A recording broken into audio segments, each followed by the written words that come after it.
Yeah, this is going to be a session on transformation.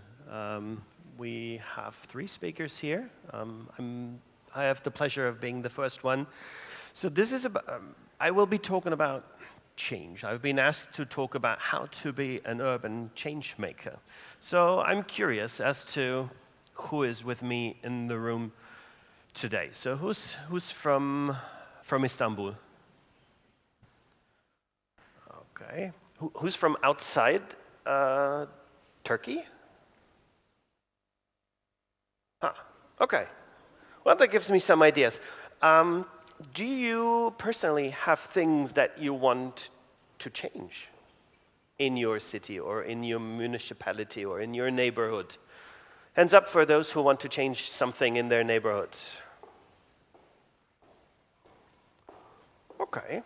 Well, then let me ask you what it is that you want to change. Just give us an example. More green spaces. Okay, more green spaces. That was one of the things. There was a hand up here. Yeah, what do you want to change?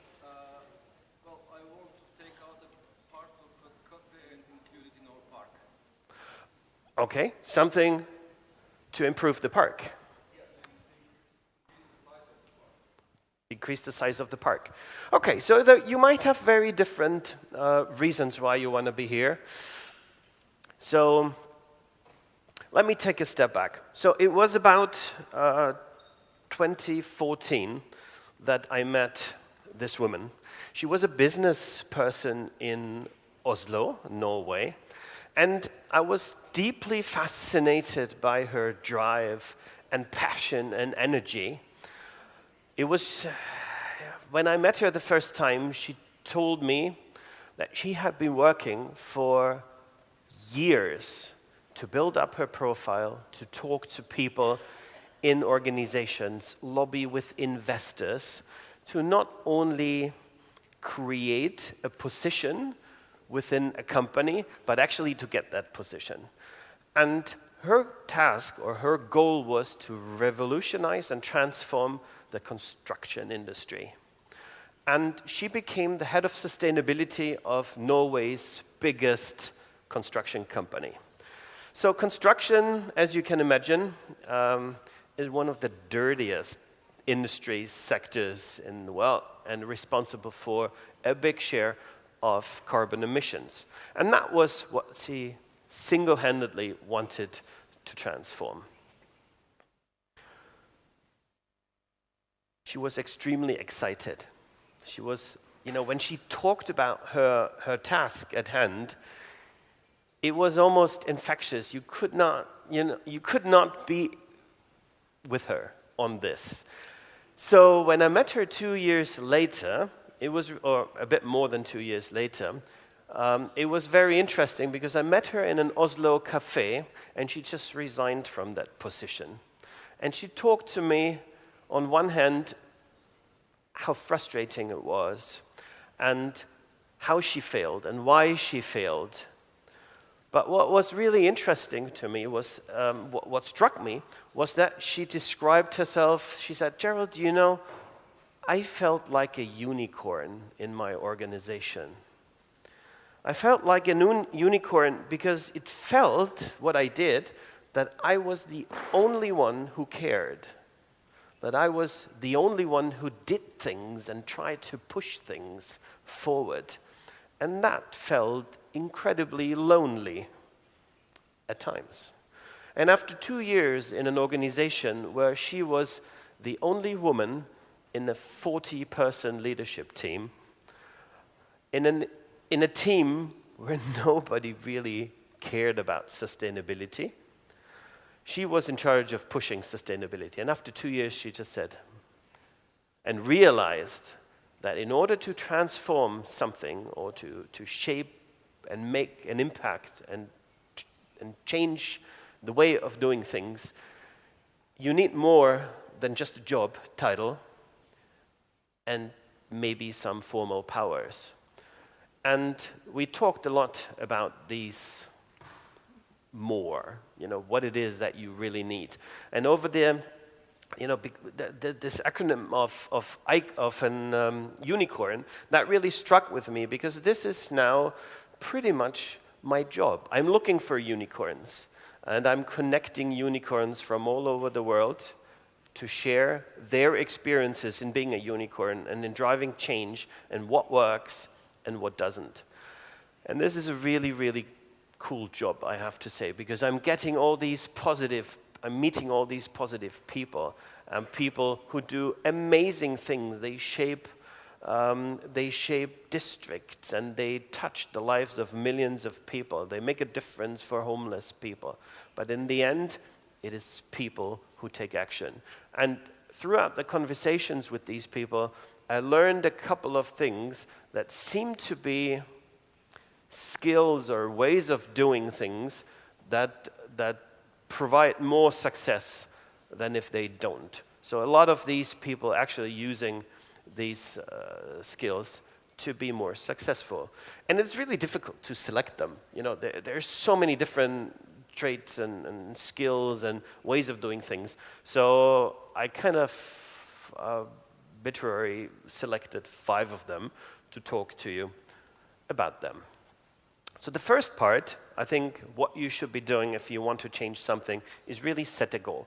And setting a goal seems easy, but it is actually quite tricky, because when you start with a goal that's too big, you just see the mountain and you don't see where the hell you should be going to. So if you say, okay, my next mission is to make Istanbul climate neutral, it might be a bit of a long stretch if you single-handedly want to do that. But if you say, okay, I want to reduce car dependency in my street, and I want, 100 of my fellow citizens in that street to not drive a car once a week, maybe there is a path forward. And that's actually how some of the cities that I've been working with did it. So take London, for example. London had a huge program to create school streets for reducing emissions around schools and make it safer for the children.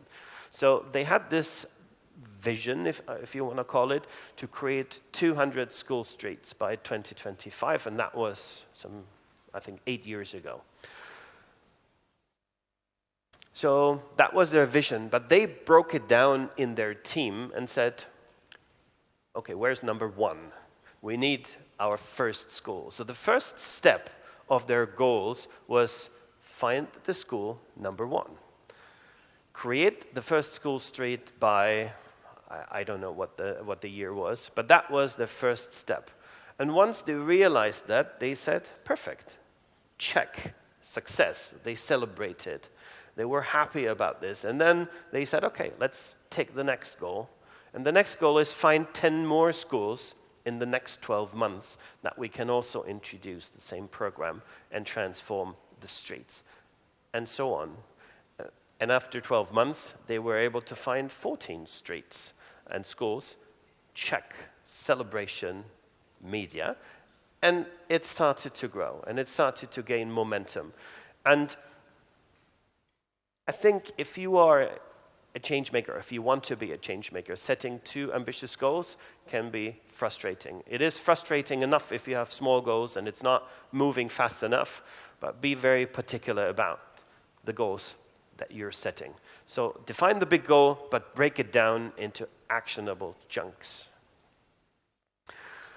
The second advice that actually the deputy mayor of Vienna gave me was frame the conversation. And I give you an example, a very hands-on example that I learned from the city of Oslo.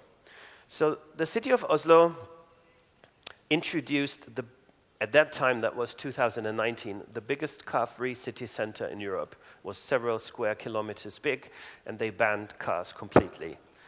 And they had this plan of a car-free city center, and they had a press conference with the mayor and the deputy mayor. And the next day, hell broke loose on them. Because everybody, all the media jumped on it. Obviously, it was a big theme in the city. But the conversation was not about what they really wanted to achieve. The conversation was for or against cars. And the deputy mayor told me once, this is not the issue. That was our biggest problem, was to call the car-free city center. Because that moment where they went out and said, we want to do a car-free city center, everybody thought, or the conversation was around yes or no cars. But the topic was livability, safety, health, climate emissions. You know, you pick any of those topics. And it was extremely tough for them to work in this kind of public opinion discussion for or against cars, where this shouldn't have been the topic in the first place. So Paris actually used this. Focus on the benefits of your project, what you really, what you're giving people, and give them a mental image of what you want to achieve. Paris, they wanted to do school streets as well. They basically wanted to get the cars out. So they wanted to have lots of streets without cars, car-free streets. But they did a different route. Learning from Oslo, actually, they said, well, this is the biggest program to get children safe to school and have them be in their school in a safe environment without emissions. Very tough to tackle that, to be honest, because who wouldn't want to have a safe passage for your children?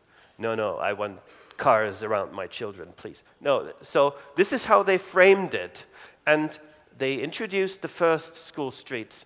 And a few years down the road, just recently, 300 school streets in the city, all over the place, focused on pretty much the same as Oslo did, in a different way, different conversation. So when you're thinking about your project, think about what should be the discussion and then frame it accordingly. An advice that I got from the deputy mayor of Vienna was that when you start doing a change project or a transformation project, you should change your perspective and understand who you're addressing, basically.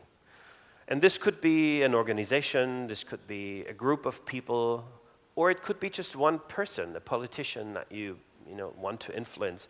You have to put yourself into their shoes to see what is their situation, their problem, their challenge, their daily life, whatever.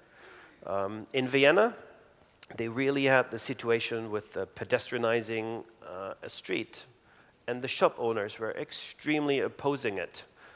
And they couldn't make any sense of it in the city because every pedestrianization project always brought more revenue to the business owners afterwards, once completed. And they didn't understand why the businesses were so against it.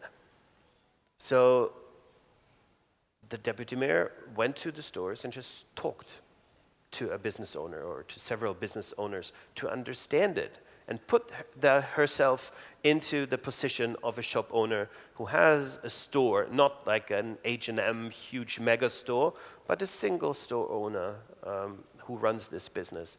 Turns out that not the pedestrianization as such is the problem. The problem is that the construction is 9 months, and for 9 months there are no people coming to the shop. And what are they going to do afterwards? They are not going to survive the 9 months. So understanding this perspective helped her really frame her actions and also the story and find a solution to the problem for this particular group.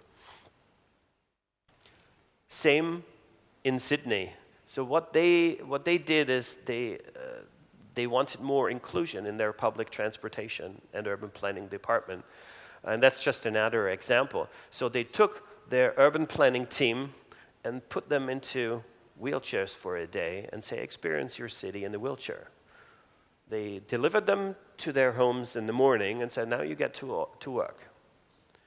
And after that day, the planners understood what it means to plan a city or a neighborhood or public transportation or life for people with handicaps.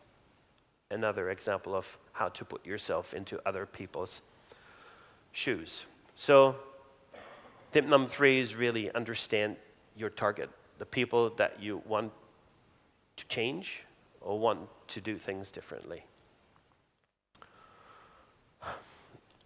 A really important one is number 4. You should find allies in what you do. Yes, it's really cool if you get started, but being alone is frustrating at times, and it is also not very practical if you really want a bigger change, maybe in a neighborhood, or you want to have change in how people act. So you will need to find allies, and you actually can find allies everywhere. They could be people that have similar values or similar goals. It could be organizations, NGOs, for example, or activist groups or citizen groups. Doesn't matter. They might have a similar ultimate goal, what they want to reach. Or it could be city departments. I think this is a really good example. Projects is a really good example. I've seen that in several EU projects where we are working with cities, and a city does, I don't know, street furnishing, for example, in a project. And you have the person from the urban planning team, and she is responsible for the street furniture. And she sees just street furniture. That's her thing. But if that person thinks of, hey, who could be interested in shaping my public space in that street? She might learn that it's not about maybe placing 1 or 2 pieces of furniture on the street. But maybe she learns, hey, that street is supposed to be redone in 2 years. Maybe that gives us an opportunity. And she reaches out to the streets department, inquiring, okay, so what is that you do? What do you plan?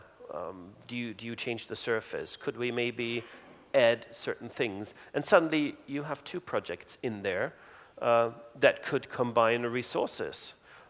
Or that person might hear, yeah, well, you know, we are planning to do that street, but it's a very strict budget. We cannot afford more outdoor furniture. So it's about money.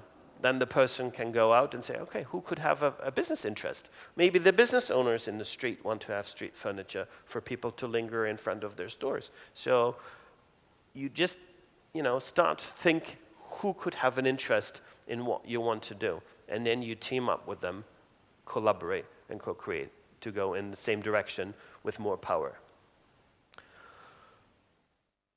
Number 5, and that's probably the most important message of all.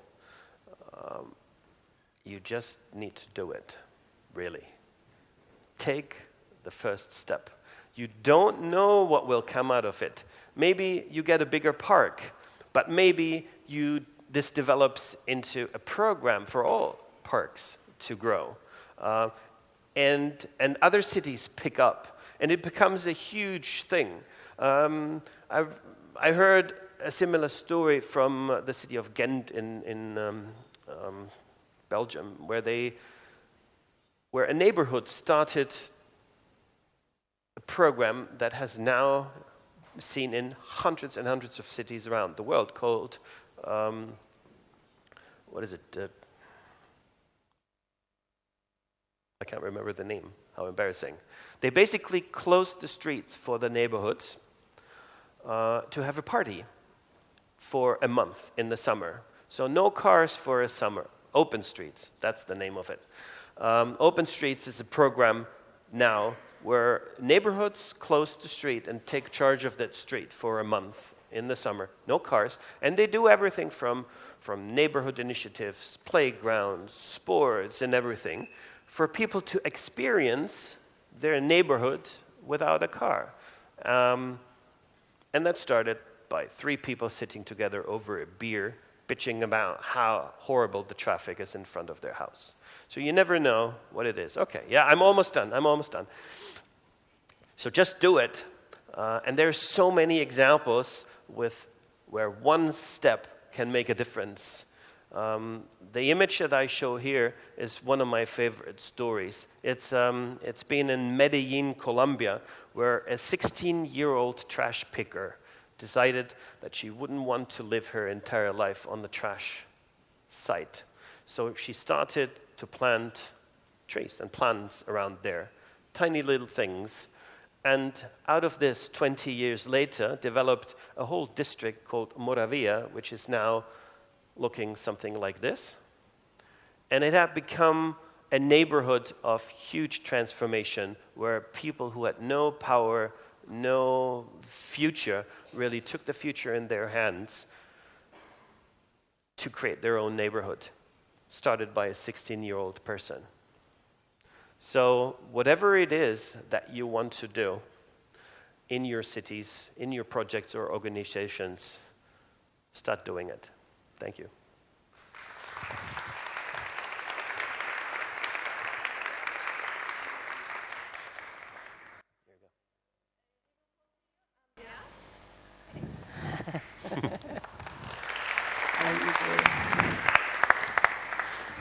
Oops.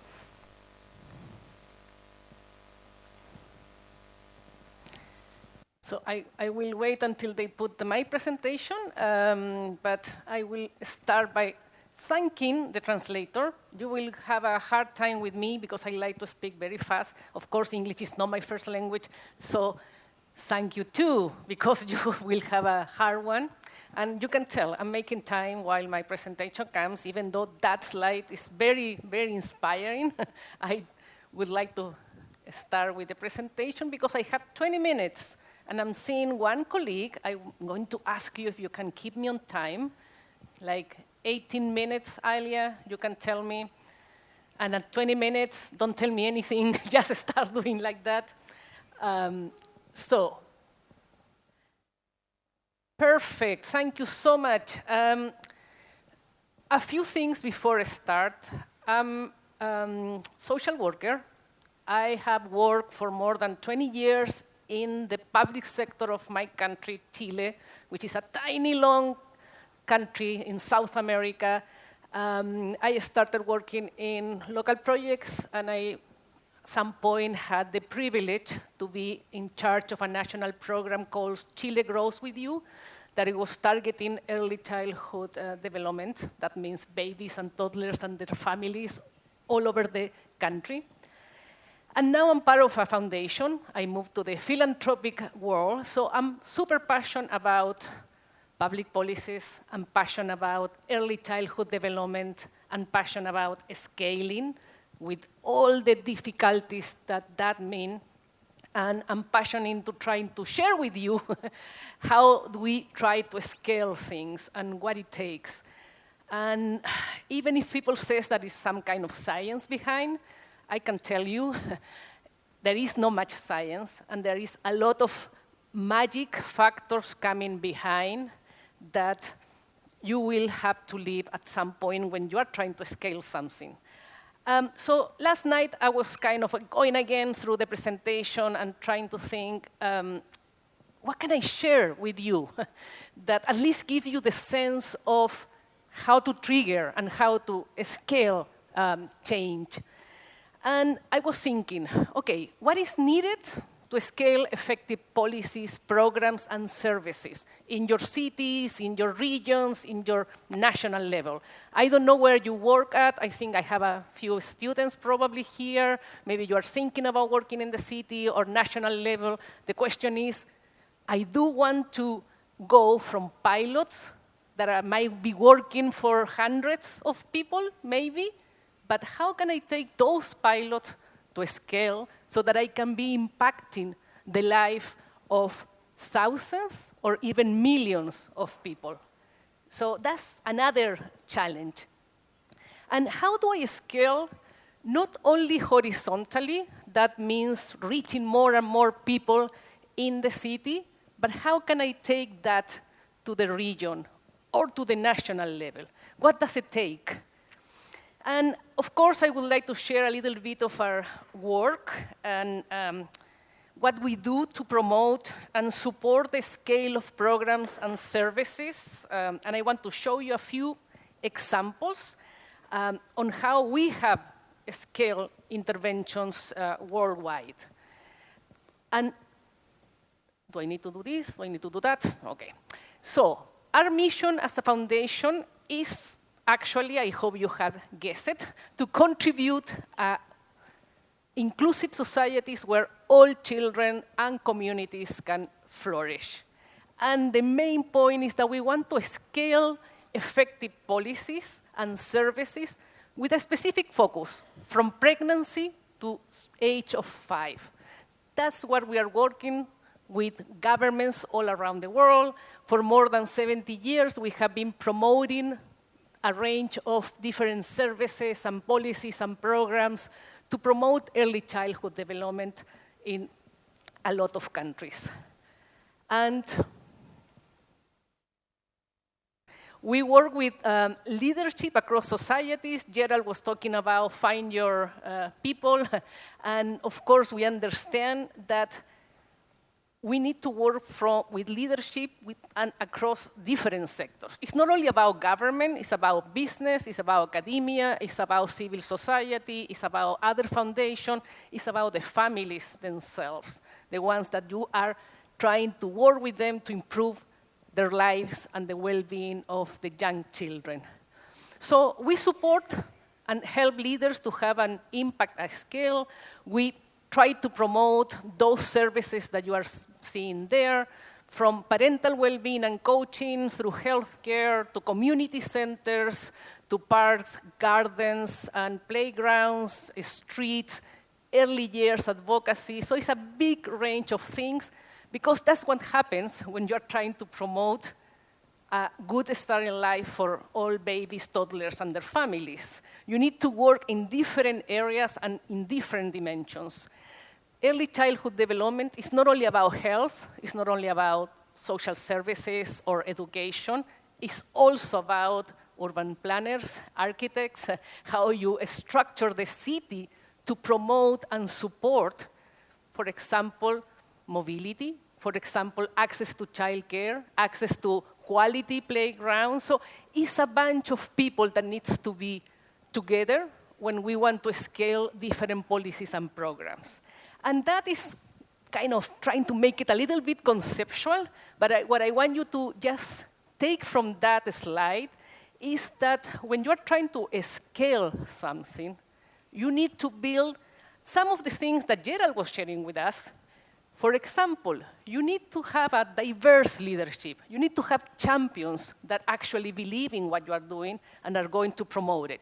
Just to put an example, in the case of Chile Grows With You, we had our former president, Michelle Bachelet, and she was absolutely convinced. And she said, I want this country and all the health system to be focusing on making the best start for children between 0 and 5 years old. And of course, when you have the support of the president, things become much, much easier. But presidents change, but that's another story, how you maintain scaling.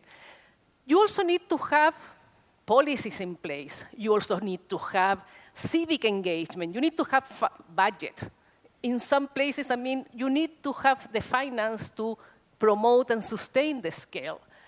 You need to have a workforce that is also committed to the work. Because the president might say, I want you to do this, but if your workforce, the people that works every day in the municipality, doesn't believe in what you are doing, I promise you, whoever is getting the order, they will not do it, or they will do it slower, or they would just like, yeah, let's wait until the next president comes and things change. So there is a range of things that you should be trying to put in place to actually promote and sustain scaling policies and programs. And I'm not saying, and I don't have the time to go in detail, that all of this needs to be at once and everything settled from the beginning. It's a hard work. Scale and work in public policies is a lot of, I would say, 99% of sweating and hard work and 1% of inspiration and making other people excited about. But those are the kind of things that we have seen work when trying to scale. So we have been working at scale with government, business, and civil societies. We have been working in different countries, scaling from home visiting programs in Brazil that covers all the vulnerable populations there, or working with cocoa producer communities in Côte d'Ivoire, or working with the Netherlands, expanding the social protection system in different municipalities, and so on. But we come to cities, and we are in this forum that has a big focus on cities, and because in cities is where families go to get the services. Families don't go to the national government to ask for a city, a street, or playground, or childcare. They go to the municipalities. So supporting young children and families takes a village. And by village, I mean not only the close family, but I mean the communities, the neighborhoods, the whole city around. And we do believe that urban neighborhoods can provide this scale. So we know that there are a range of policies and services that need to be in place, and maybe you are not interested about health, nutrition, education, but those are things that children need, their families need. But if we take a look on urban planning, and probably if some of you come from that world, you will identify that we need clean air, we need safe mobility, we need a place to play outdoors, we need contact for nature, we need to support parents and caregivers to do better in terms of caring for their children. And you are an integral part every time that you take a decision for changing something or putting something together in your cities on the impact that you will have in the lives of babies, toddlers, and their families. So bringing ideas to a scale is, as I was saying, about expanding horizontally. So how can we reach more children? But it's also about expanding vertically, which means how can I get from the city, or for a small project, as I was mentioning at the beginning, a small project that only targets a little neighborhood in Istanbul to actually the whole Istanbul. I don't know if you know, I was very, very surprised yesterday hearing the director of social services here in Istanbul Metropolitan Municipality, I hope I'm saying it right, and she was mentioning that they have created this amazing care system for families. How many of you knew that? Raise your hands, don't be shy, please, if you knew. Am I correct assuming that nobody else knew? Okay, we need to tell her that needs to amplify more, but it was amazing, and she's trying to reach vulnerable population, particularly women, offering services for care, which is what most women do in our daily lives. So she's trying to go from experience that she started to the whole Istanbul Metropolitan Municipality, which is millions of people. So, of course, she will have a lot of issues there, but I'm pretty sure she's very aware of. So we have a program that is called Urban25. Has anybody ever heard about it? Oh, good, I have 3 fans here, maybe one more here. Our main purpose there is a question that we pose to urban planners, architects, city leaders, and we ask them, if you could experience your city, from the perspective of 95 centimeters, which is the height of a 3-year-old healthy toddler, this is like, I think it's like this, maybe even less than this, which I'm already not seeing all of you. But if you could experience the city from that height, what would you change? And don't worry, I'm not going to ask you any of you. I know I'm very intense, but not. I'm not going to ask you, but please think about that. Think if you are going with a toddler and you need to cross the street, and I just tried the other day, and the traffic light, it lasts like 2 seconds. So imagine if you are going with a stroller, or you have to do different stops in the city. and you don't have the way of doing it, or you have to take your baby and give breastfeeding, and there is no place where to do it. I'm just putting a little bit, or you have to, I have heard that the public transport in Istanbul is quite crazy, right? Yeah, now I have more input. Imagine if you take 2 hours to get to your place, and then somebody tells you, you need to play with your child, you need to engage with it because it's good for its brain. How do you do that if you are absolutely tired at the end of the day because a public transportation system that is not considering the needs of? So I just want to leave you with that question to think, what would you change? And again, going back to Gerald's presentation, you can start with that change. So Urban95, we have been working with cities all over the world. Some cities have applied to our Urban95 Academy with London School of Economics. I'm not going to stop there. Just want to tell you that cities are looking for scalable solutions to solve multiple challenges. And those challenges probably are very similar to the ones that you have. So this is not from Turkey. This is from more than 300 cities that have gone to London School of Economics, to our academy, and they have said, this is what we want to change. I'm pretty sure it looks similar to your own challenges. So, just to finish at this, to get you inspired a little bit, 3 stories of a scale at the city level. First of all, Addis in Ethiopia.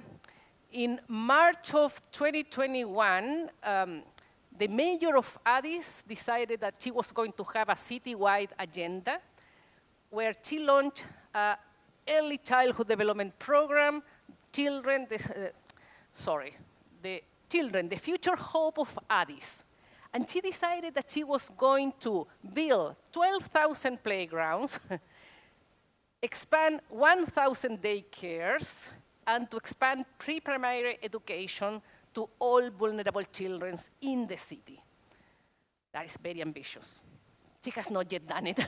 She's in the process with her team, but she set an ambitious plan. And she put it in place, and she put her teams there, and she's working on parental coaching with the health sector, and she's building the playgrounds, and she's closing the streets, and incentivize parents and especially fathers to play with the children.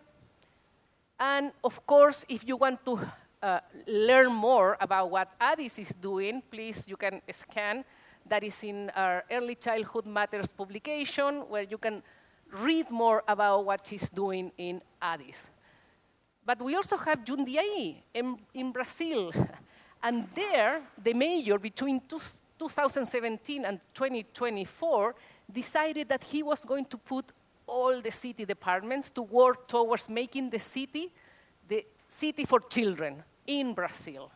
And he also did a lot of work to bring children, to expand the playgrounds, to make the city, to use the nature in city, and to bring the families there with a very clear early childhood development plan, municipal plan, that of course had a budget, that of course had a vision, that of course was a commitment of working with all the city departments in there. And just some photos from Jundiaí. And again, the former mayor was listening to our children and observing our city. We know that other major investments and changes are urgent and necessary.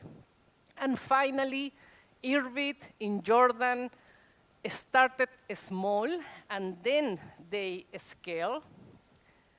They went to Copenhagen. We were just looking at some photos there, and they got inspired, not to do the same as Copenhagen, because the context is quite different, but to understand that they could start small, and they could start growing and growing in building a city to promote the well-being of babies, toddlers, and their families. Thank you, Alia. So they decided to recover playground, and they decided to put a family hub open for families in a specific neighborhood, and they are learning in the process on how to bring families to that space, particularly a place where families were not used to go because it was dirty, it was not safe, they didn't know that they could use the space. So it has been quite a challenge, but they got inspired and they are now scaling it through the whole city. And of course, just a few photos of the different activities that they are doing. So the head of Parks and Gardens, he's absolutely committed to early childhood development. At the beginning, he was asking, what do I have to do with brain development? What do I have to do with this? I just need to build things. But this is not about infrastructure. You can build amazing things, and still nobody goes there. So there is a thing where we need to understand that we are all part of how to improve the lives of children. So again, if you could experience the city from 95 centimeters, what would you change in your city? And please, if you want to discover more stories about scaling initiatives that support babies, toddlers, and caregivers, please go to our publication. But I just want to finish with a few ideas. Please, when you think about scale from the beginning.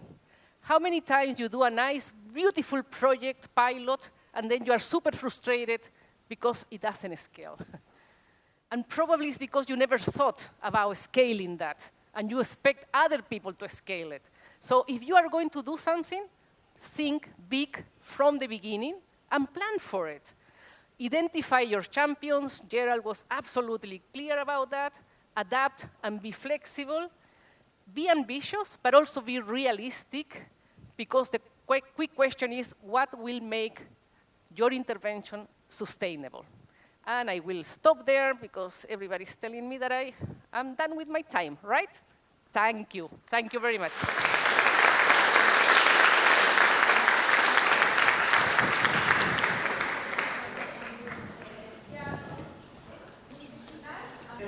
Hello, Fatma Afshar.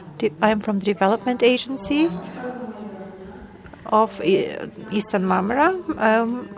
We have a regional planning study on resilient cities. So I'm curious about your vision on resilient cities. Welcome. Hi, I'm Gülcan Petriçli. I'm from Uludağ University.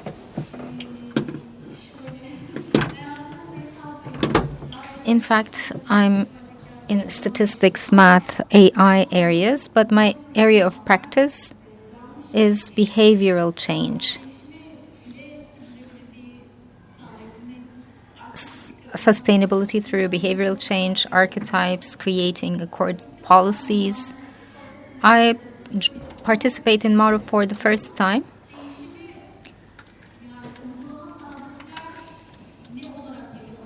So I'm curious about how practitioners handle change, and I see that generally physical change is talked about. I haven't seen anything about human change so far. Sorry, we cannot hear the comments without a microphone.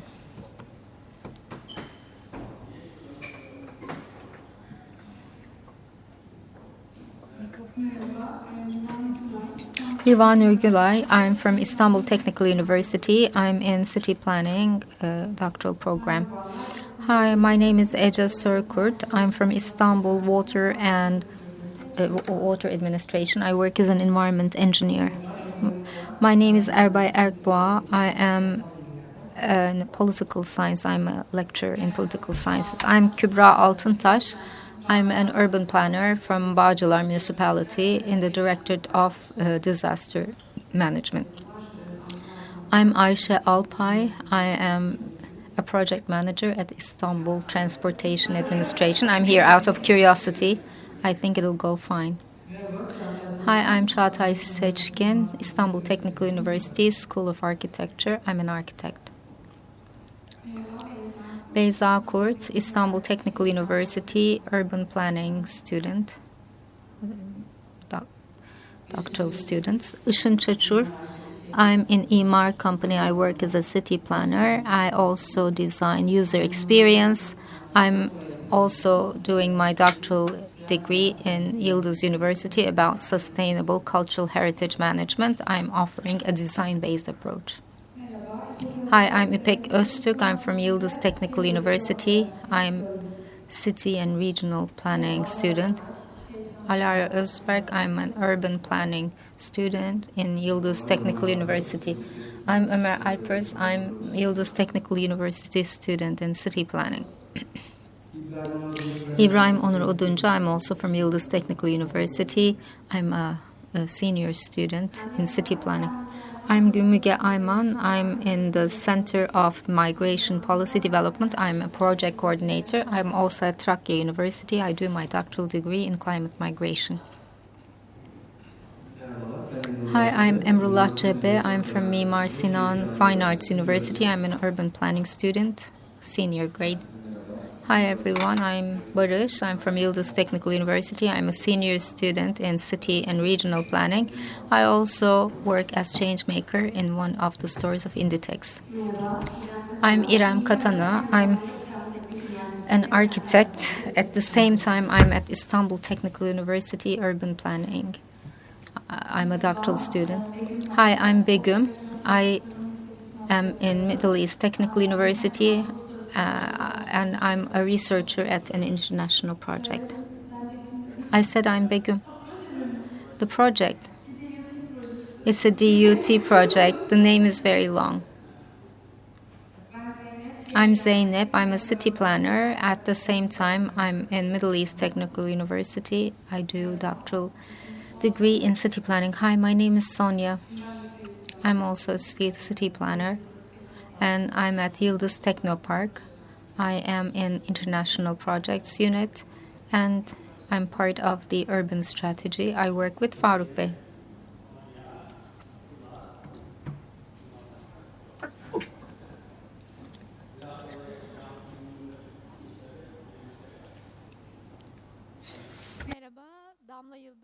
Hi, I'm Damla Yıldız. I'm an urban planner. I'm at Istanbul Metropolitan Municipality Unit of Transportation. Hi, I'm Aydan. I'm a cartography engineer. I'm at Istanbul Metropolitan Municipality.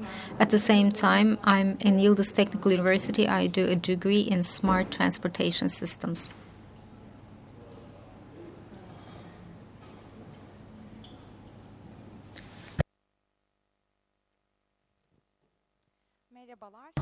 Hi, I'm Hilal Kutluer. I'm a biologist. I'm at Manisa Municipality. I'm in charge of the climate change department. I'm Sanay Demir. I'm an urban planner. I'm from Manisa Metropolitan Municipality. Hi, I'm Ceyda Özalan. I'm an architect. Sustainable architecture is what I'm interested in. And I had the chance to work with Ali Faruk Hoca in Izmir. And I'm back. Thank you. Hi, I'm Aleyna Selvi. I'm from Mimar Sinan Fine Arts University. I'm a student in city and region planning. Hi, I'm Nurdan Durmaz. I'm a social scientist. I'm from Mimar Sinan and Galatasaray Universities. I'm interested in city sociology and art sociology. Right now, I own my own company. I'm an independent researcher. It's my individual area of interest. Hi, I'm Hatice Beyza Yıldırım. I'm from Yıldız Technical University. I am in City and Regional Planning Department. I'm a third-year student. My name is Aybüke. I'm from Paris Sorbonne City and Region Planning student. And I'm a music editor at the same time. I'm Esra Yılmaz Keskin. I'm an architect at İzmir Metropolitan Municipality, and I am interested in micro-scale public spaces. I do my doctoral work in that area.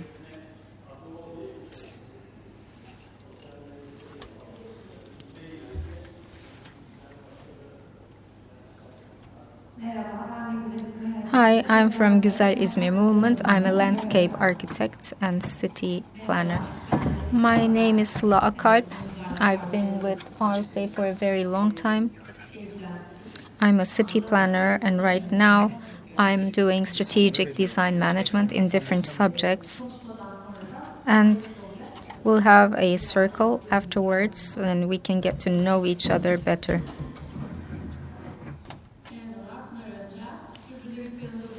I'm Pınar Öncel. I've been a consultant in sustainability for very long years. Right now I'm in climate change area, decarbonization. We carry out pilot projects, we search resources, and we create consortiums.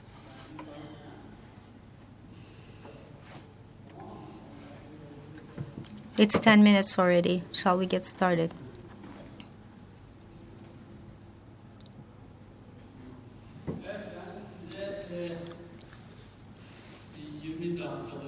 I will talk about 20 minutes or shorter. Hemen bir yanlış yakaladım. T'si çıkmamış. Evet. So, how can we enable change in cities? That's my task. Of course, based on our success story, I will try to explain how we did it. Who are we? Well, we've started a movement very many years ago. It was actually 2011. That's when it started.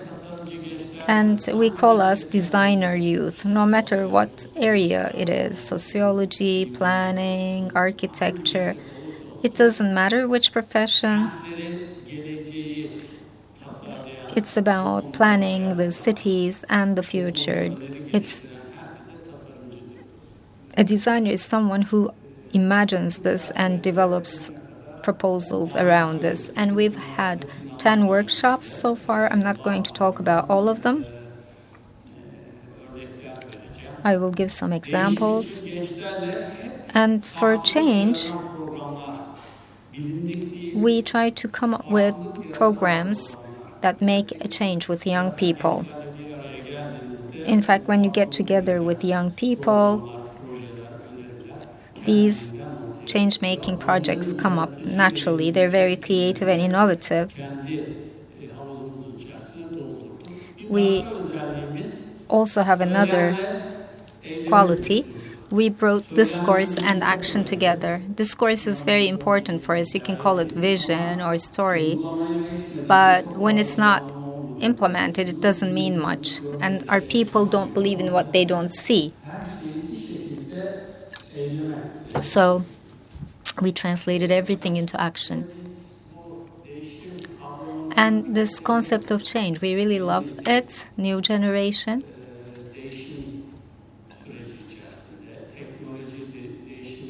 The new generation is part of change. Technology is part of the change process. We have to make use of change, but there's also something weird. We don't really change. We use the term change, but we're actually resisting change. How can we solve it? This is something that we work together. Well, these are the workshops we set up. We started with Tasarım workshop in Kadıköy in 2013. We had Kartal workshop. We had Şişli Kam workshop. We went to Uzbekistan. We set up Hayot Lab in Uzbekistan. We have Bursa Pancar Deposu Nilüfer Design workshop. And finally, we're in Çeşme. We have Çeşme Vision Office. On the left-hand side, you see the Pancar Deposu workshop. If you examine each one of the workshops, they are very different from one another. The space is different and the programs are very different.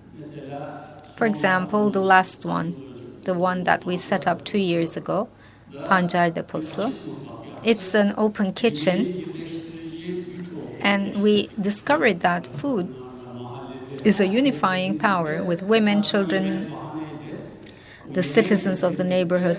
Food was just a tool. The goal was to create interaction through food, and we came up with great ideas and projects. I live in Çeşme for the last 5 years. I traveled to Istanbul. There is a very young and successful mayor there. Together, we share experiences in the Çeşme vision. workshop. We have the stone building with a garden. So we have programs and activities here. Çeşme Vision Office, if you follow them, you can actually join our programs and events. We talk about change. We have to know that change is a process. We really love dreams. We believe that change starts with a dream. We have to dream, and this has to translate into action. If we're going to create change in the city, if we're going to bring together different disciplines, then we want it to finalize with an action. We believe that it has to end with action. For example, in 1926, Istanbul Metropolitan Municipality, Atatürk declares the republic and Ankara becomes the capital city. Setting up the new city of Ankara is the new task. Atatürk says find famous architects. Maybe you heard of Janssen, a German architect. He wins the competition, and they set up a jury and a commission. And there are very famous engineers and architects included, but he doesn't assign an architect as the head of that jury. Which profession becomes the head of that commission? No planner. No architect, no doctor, no. Falih Rıfkı Atay. Do you know him? You should read him. He has a book called Çankaya. An author, a writer, that's the head of the commission. A famous novelist is the head of the commission. He has Çankaya and other books. He has worked as an ambassador. He traveled around the world. So it's important that it starts with a story. So when we can have a writer or a strong storyteller as the head of such commissions, that's how change will start. At least that's what we believe. So we have two main discourses. We still have them. The first is rethinking cities. If we're going to have change, then we have to rethink cities with different concepts. And we have to start with looking at the big picture. Today we have so many problems in the cities. I traveled all around 81 cities, and they're all very similar. And we are responsible. Nobody can say I wasn't part of it. So Şanlıurfa, Kocaeli, Şişli, Urfa, you cannot really make a comparison. They're all so similar nowadays. So there are three concepts that we have: vision, impact, and design.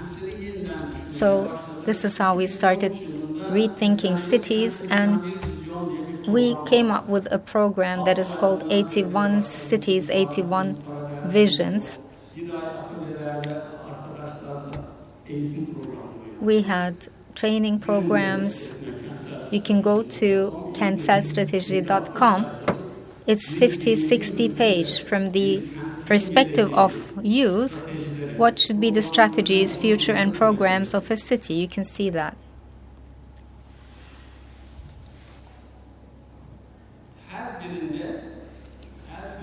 And in every one of them, there were really creative ideas. You will see there are innovative ideas, because looking from the perspective of young people,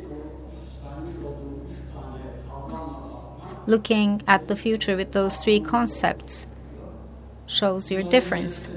You can actually watch this from the website. We have about 220 publications. They're all open source. And I hear a lot that students and professionals make use of that.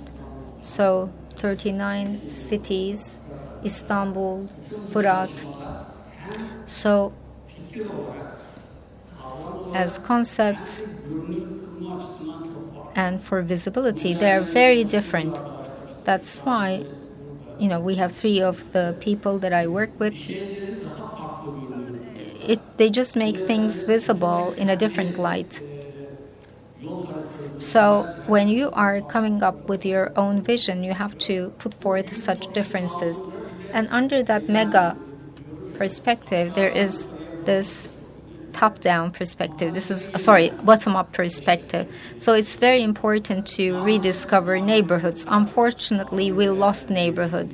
We lost the values, identities, personalities of neighborhoods. So we should rediscover the values of neighborhoods. And there are 3 concepts there: design, research, and participation. That's why the abbreviation is TAK, the abbreviation of those 3 words in Turkish. So we had 3 concepts here. We had 3 concepts in Rethinking Cities as well. But the common concept is design, a development plan, an architectural project. That's not how we see it. We think of redesigning the processes and systems. We have to do that so that change comes about. That's why we set up these workshops. In fact, what we're doing is very simple. There are designers and non-designers. So we're thinking about interaction spaces where they can express their creativity. So we ask, how can we design interaction spaces where designers and non-designers can express their creativity? Esra introduced herself and she talked about Beautiful Izmir movement. So what do? Designers and non-designers get together. And if you create spaces like in the street or elsewhere, that's where creativity and innovation and change flourish. Not your own ideas. It's those groups who are affected by those projects. You have to co-create. This is very important. We have 3 steps in these workshops, and this is the idea. First, we meet. We bring together the people in the neighborhood and designers. Those who are sensitive, creative, researchers, resourceful people, they get together. Where? In workshops, streets, neighborhoods, schools, in different spaces. We meet. Then what do? We discover. This is the concept that we use most. We discover what is known together with who? The people of the neighborhood and the designers. And we discover it through observation, through noticing, through analysis, through questioning, scientific and instinctive methods. So we rediscover what is known and not known through those methods. The 3rd stage is design. It's the designing of strategies, processes, systems, solutions. That's the most important. You discover a problem, and you should definitely design the solution together. And as a result, we have these 6 E's. The designers or new generation should be effective, they should be interacting, they should access the right information, they should have empathy. Unfortunately, this is one of the values that we lost. We forgot how to empathize. We have to develop ideas through empathy. You have to be in action, and most important is you have to create an impact. If you don't create impact in this time, then the program, the project won't have much of an effect. In the street, in the workshops, we are together. I really can't forget the one in the middle, the bottom one. We had a workshop in Kuştepe. It's a poverty zone. We had some programs. There was no public space. So together with the children in that street, we drew this hopscotch. and it took us half an hour. You see some furniture to sit on, some flower pots. I visited for 2 years, and the people of the neighborhood don't park there. It's not a random photo. Why? Because it's their children who drew that. That's how they own it. Or the flower pot, the bank, the bench. The store owner across the street puts them in his store in the evening so that it's not stolen at night. So creating impact is through ownership. That's why in the projects that we develop, we should make sure that people own them. We should create programs that will have an impact. I'm reaching the end of my presentation. We have to question. Unfortunately, we lost this culture of questioning. For instance, we had the pandemic, right? And the earthquakes, but we forgot about them. We don't question. The pandemic, COVID, it took 3-4 years. We were all locked down. If we take it as a healthcare problem, the solutions would be different, like vaccines and so on. But if we see it as a systems problem, it would be different solutions. Because it started out as a health problem, but the economic system collapsed, the education system collapsed, but it also brought up opportunities like working remotely online. So we have to question certain things, including the climate crisis, including the local and global problems. What will these processes and their impact change? How will they change cities? How will they change the public spaces? How can we redesign public space taking into account all these? So we have to expand our portfolio with those questions. And the economic, political, social, and spatial systems, are they going to change?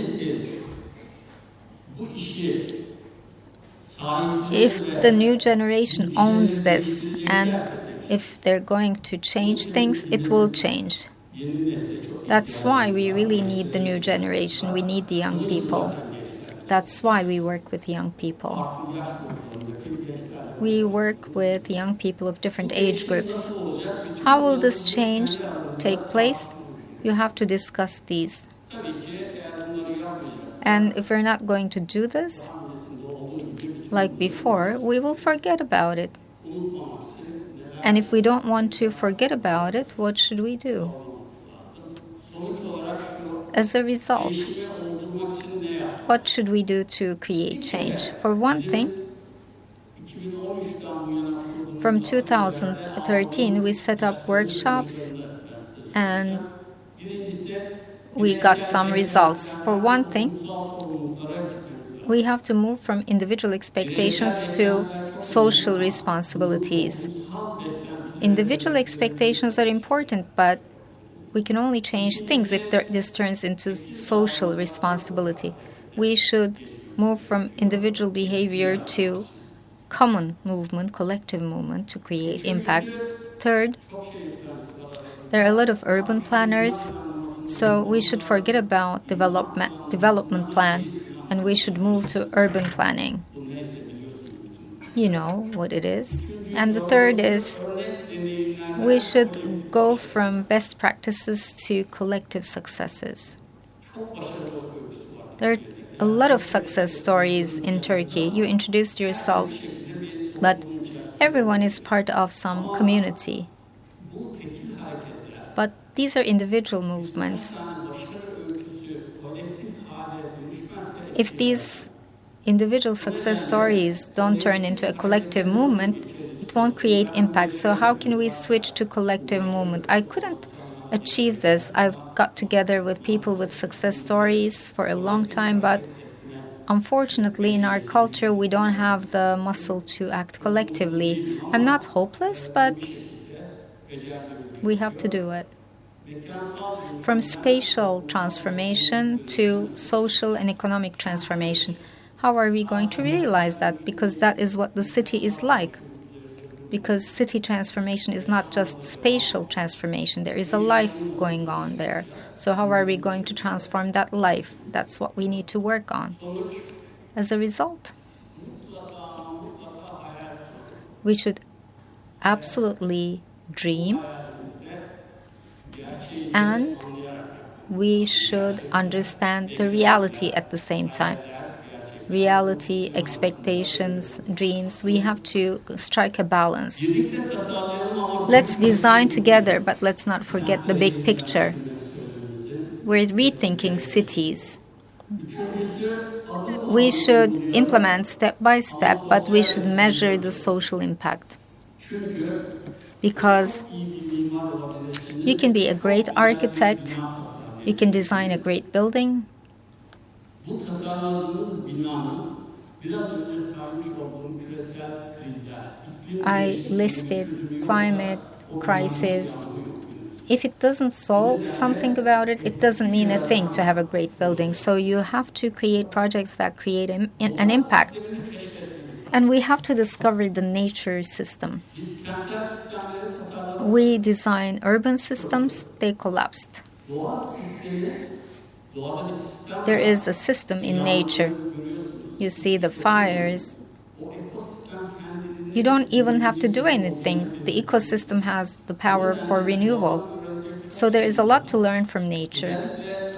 Particularly designers should be interested in nature systems, natural sciences, and see what they can transfer to their own areas for solution. Yes, we're talking about change in the city. It's a long journey. It's a journey between generations. So, as individuals, as communities, as disciplines, what kind of a role are you going to play? You should know that a sociologist is not just a sociologist. A planner is no longer just a planner. They have to create working spaces together. It's a long journey, and the energy, the drive behind it is youth. We set up workshops. In 2 years, we reached out to 600 designers. It was a great achievement. It's throughout Anatolia. We set up the Anatolia Design Workshop. There is a lot of excitement there. And with the pandemic, the numbers went down. So we're trying to recreate. Our method is design thinking. I explained it. Processes, systems, design. And the drive should be collective production. Individual success stories are valuable but not sufficient. So, if we can achieve this, then it'll be possible to capture change in the cities. You can change yourself.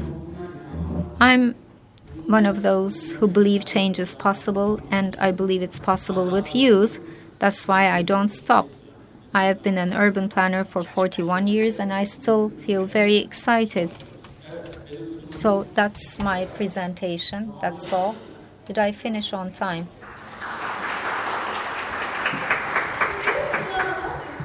Now we'll continue with Sıla Hanım. Thank you very much. Which I learned over building All Things Urban. And I will start with telling who I am and why I'm actually speaking in front of you about all this. So I'm the founder and CEO of All Things Urban, and we're the largest community-based career platform for urbanists like all of you in the room. Our mission is to help thousands of people across the world to build careers in the field, to find the coolest jobs, opportunities, events, education program, and connect with like-minded people like you in the room. And when I say international, I literally mean people from Chile to New Zealand, all across the world, including Istanbul, Berlin, London, San Francisco. We have people all across the network, and if you're not part of our network, I invite you to follow us on socials and subscribe to our newsletter so you stay in touch. It was very nice also to see some of you here in the audience and see you face to face. So over the years, we've built a network of almost 100,000 people across the world, and we work with so many different organizations, from private to public sector, leading universities, events, which gave me this nice position to see the urban world kind of from the helicopter view, to see what the trends are, what are the skill gaps, what actually the market needs. So I want to share with you today what are the 5 things which we learned about urbanism and careers, and what I believe from my experience you should all focus on if you want to succeed, if you want to be more competitive in the current market situation. Because what we see now in the news, the job market is not looking particularly positive these days all across the world, which means that we all have to stand out even more. We have to find the ways to find interesting projects and jobs more creatively. So these are the 5 things which I think you should focus on. The first one is that urbanism is non-linear. I hear a lot of urbanists coming to us at these courses, events, and different meetups, saying that they cannot find the perfect job, that their professional journey is not it's not matching the market, that they don't have enough skills and values and interest which match the situation. But the reality is that there are so many different pathways, and our cities are beautiful labs for everything related to urban life, and all the talents and all the experiences are needed. A few years ago, we did a series of interviews called Stories of Young Urbanists, when we interviewed many wonderful individuals from all across the world, different cultures, nationalities, religions, and professions, who all went into the urbanism from completely different backgrounds. We had people coming from arts and culture to urban data analytics, architects becoming an urban residency host in Kyoto, ethnomusicologists become an urban mobility strategist.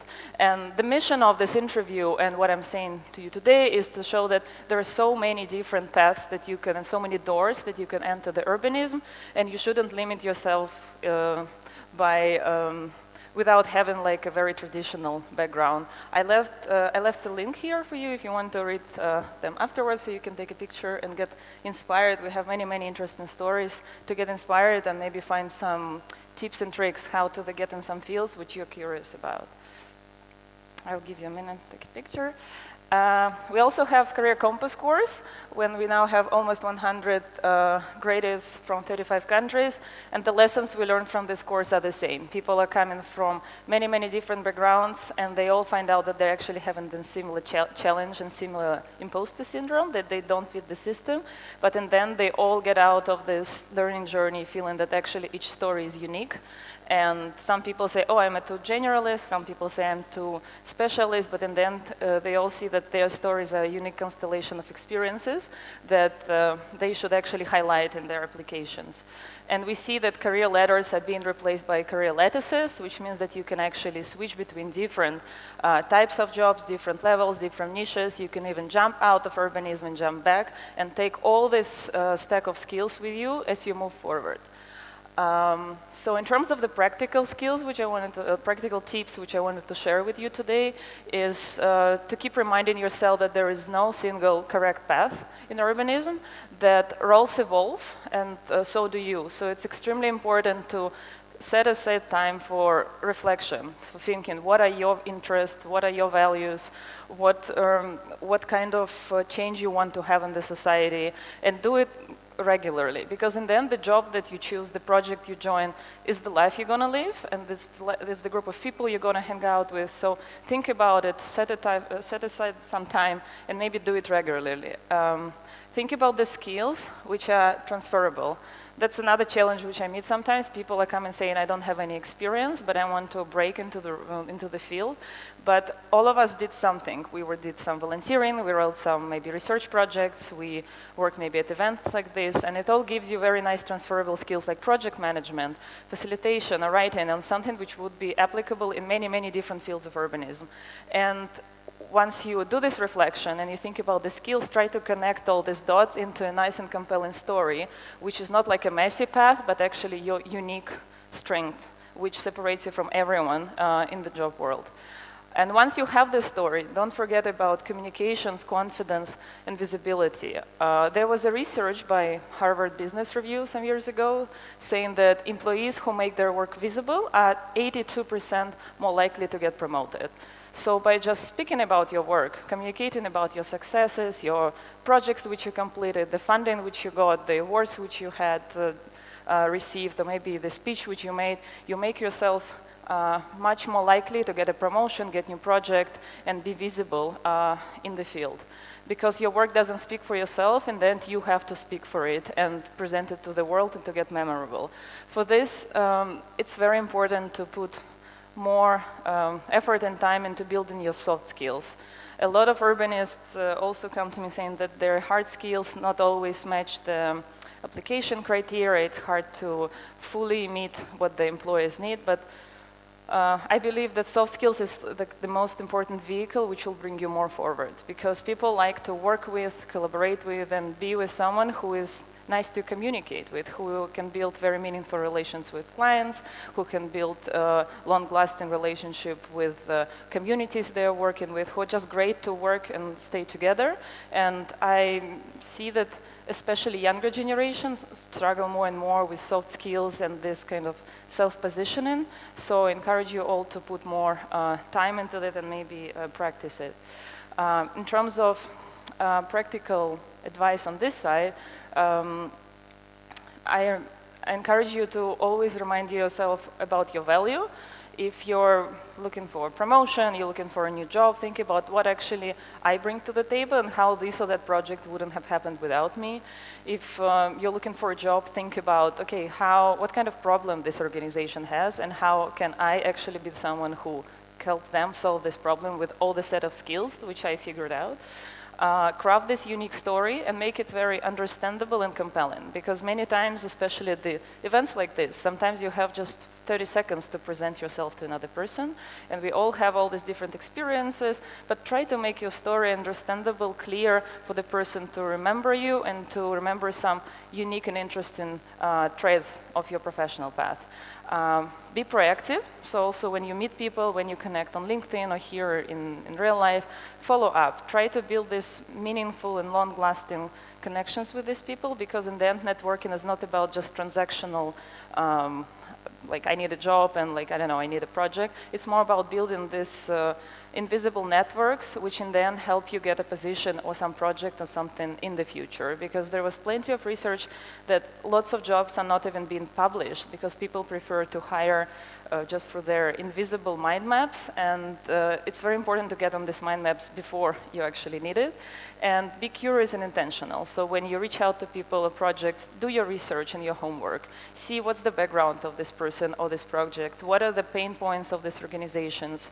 What they're trying to fix and how you can be the one who will help them fix that. And remember that visibility is not just about self-promotion, and in many cultures sometimes it's actually perceived not very nice to put yourself out there, but it's actually about helping the right people find and trust you and maybe remember you at the right moment.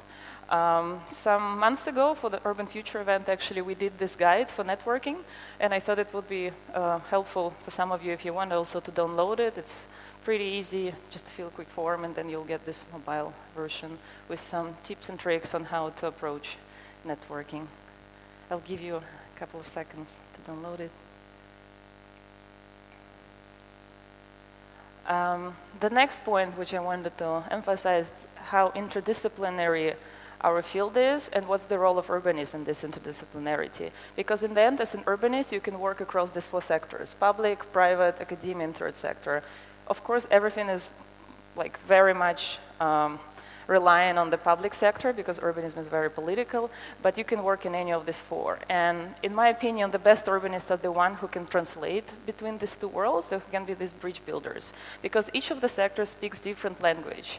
Each sector has different type of people working there. They have different, again, pain points and problems they're trying to fix.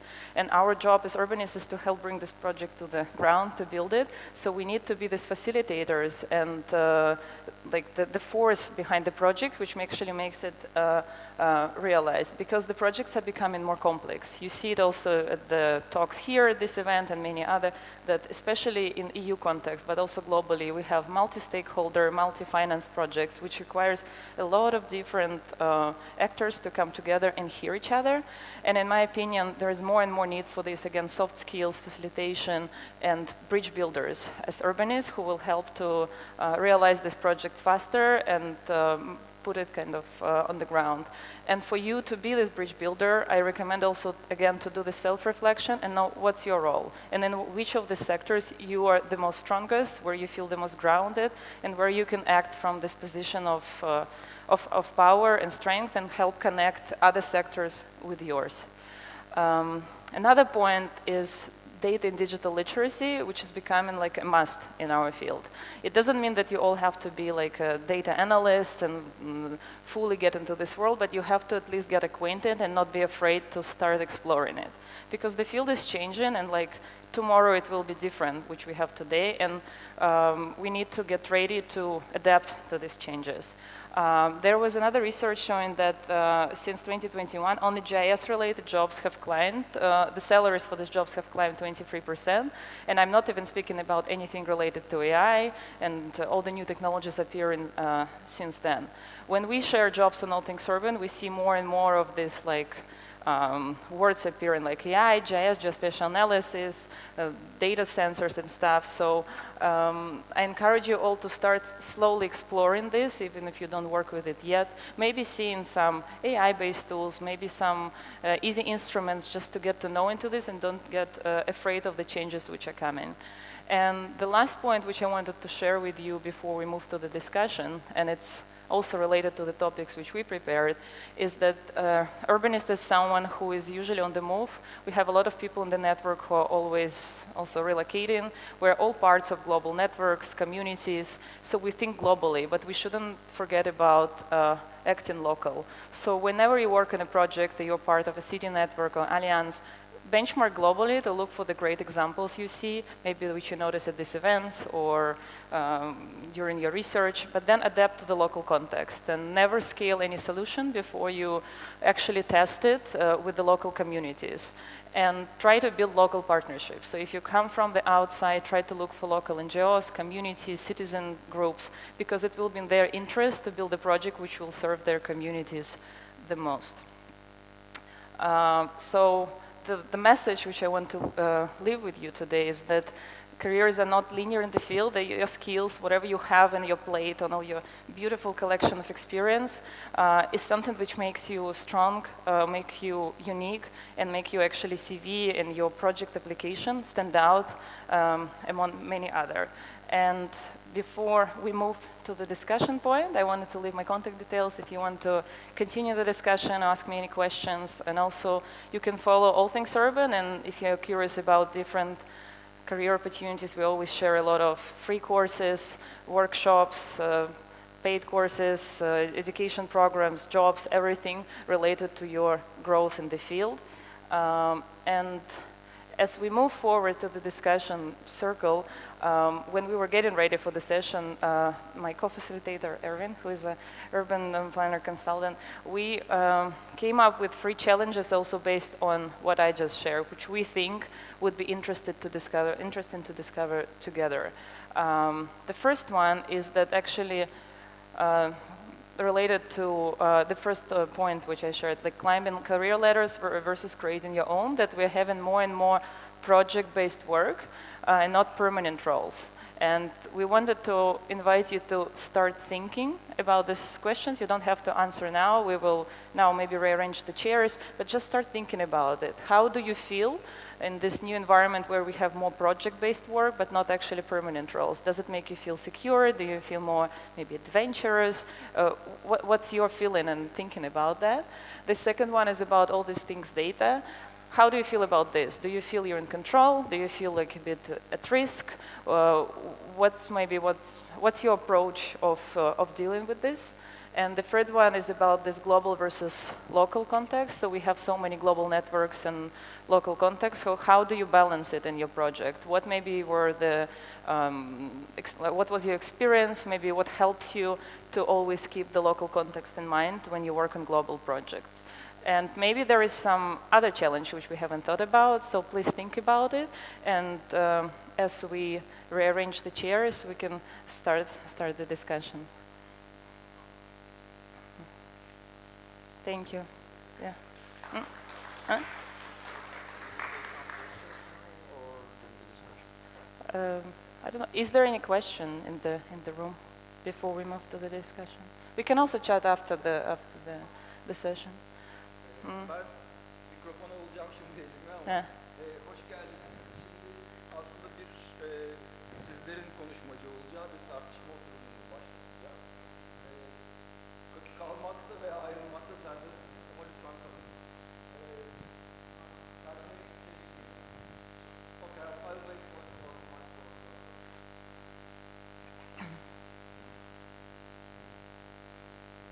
my Tartışma seansını başlatacağız. Şimdi kalmakta veya ayrılmakta serbestsiniz ama lütfen kalın dedim. Bir şey rica edeceğim sizden sadece. Ön sıraya, yani sandalyeleri çok ayarlamamıza gerek yok.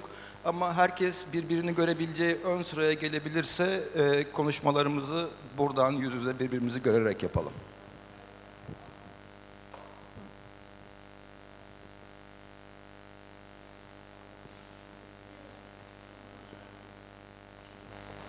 Evet.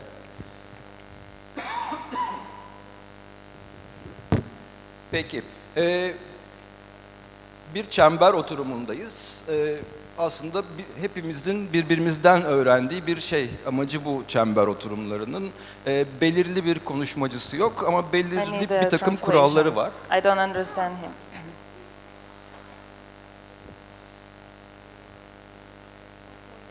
Oh, no problem. I didn't know that he will speak Turkish. Sesle, mikrofonla ilgili bir şey mi var? Sorry. Sorry. Pardon.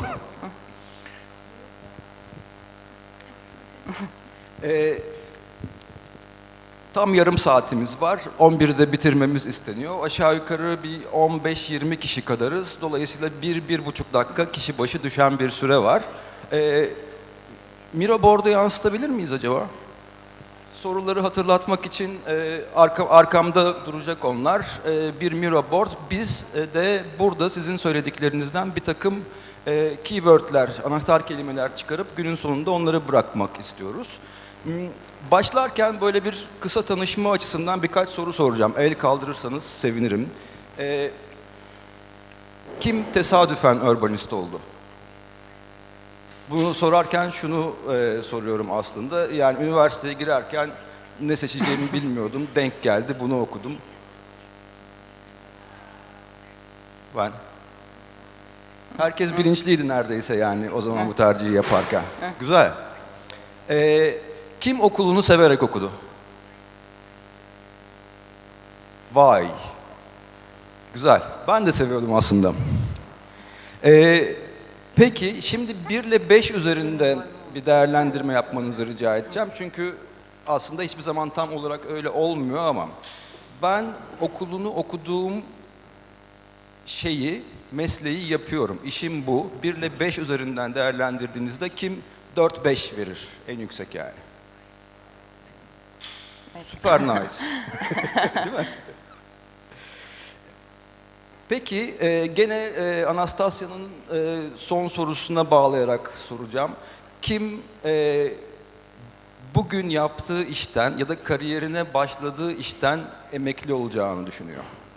İşten derken yani aynı kurumda değil ama işte planlama yapıyorsam planlama yapacağım. Süper.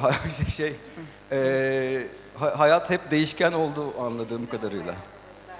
Mecbur olduğum için biliyorsunuz. Evet, fark ettim değil mi?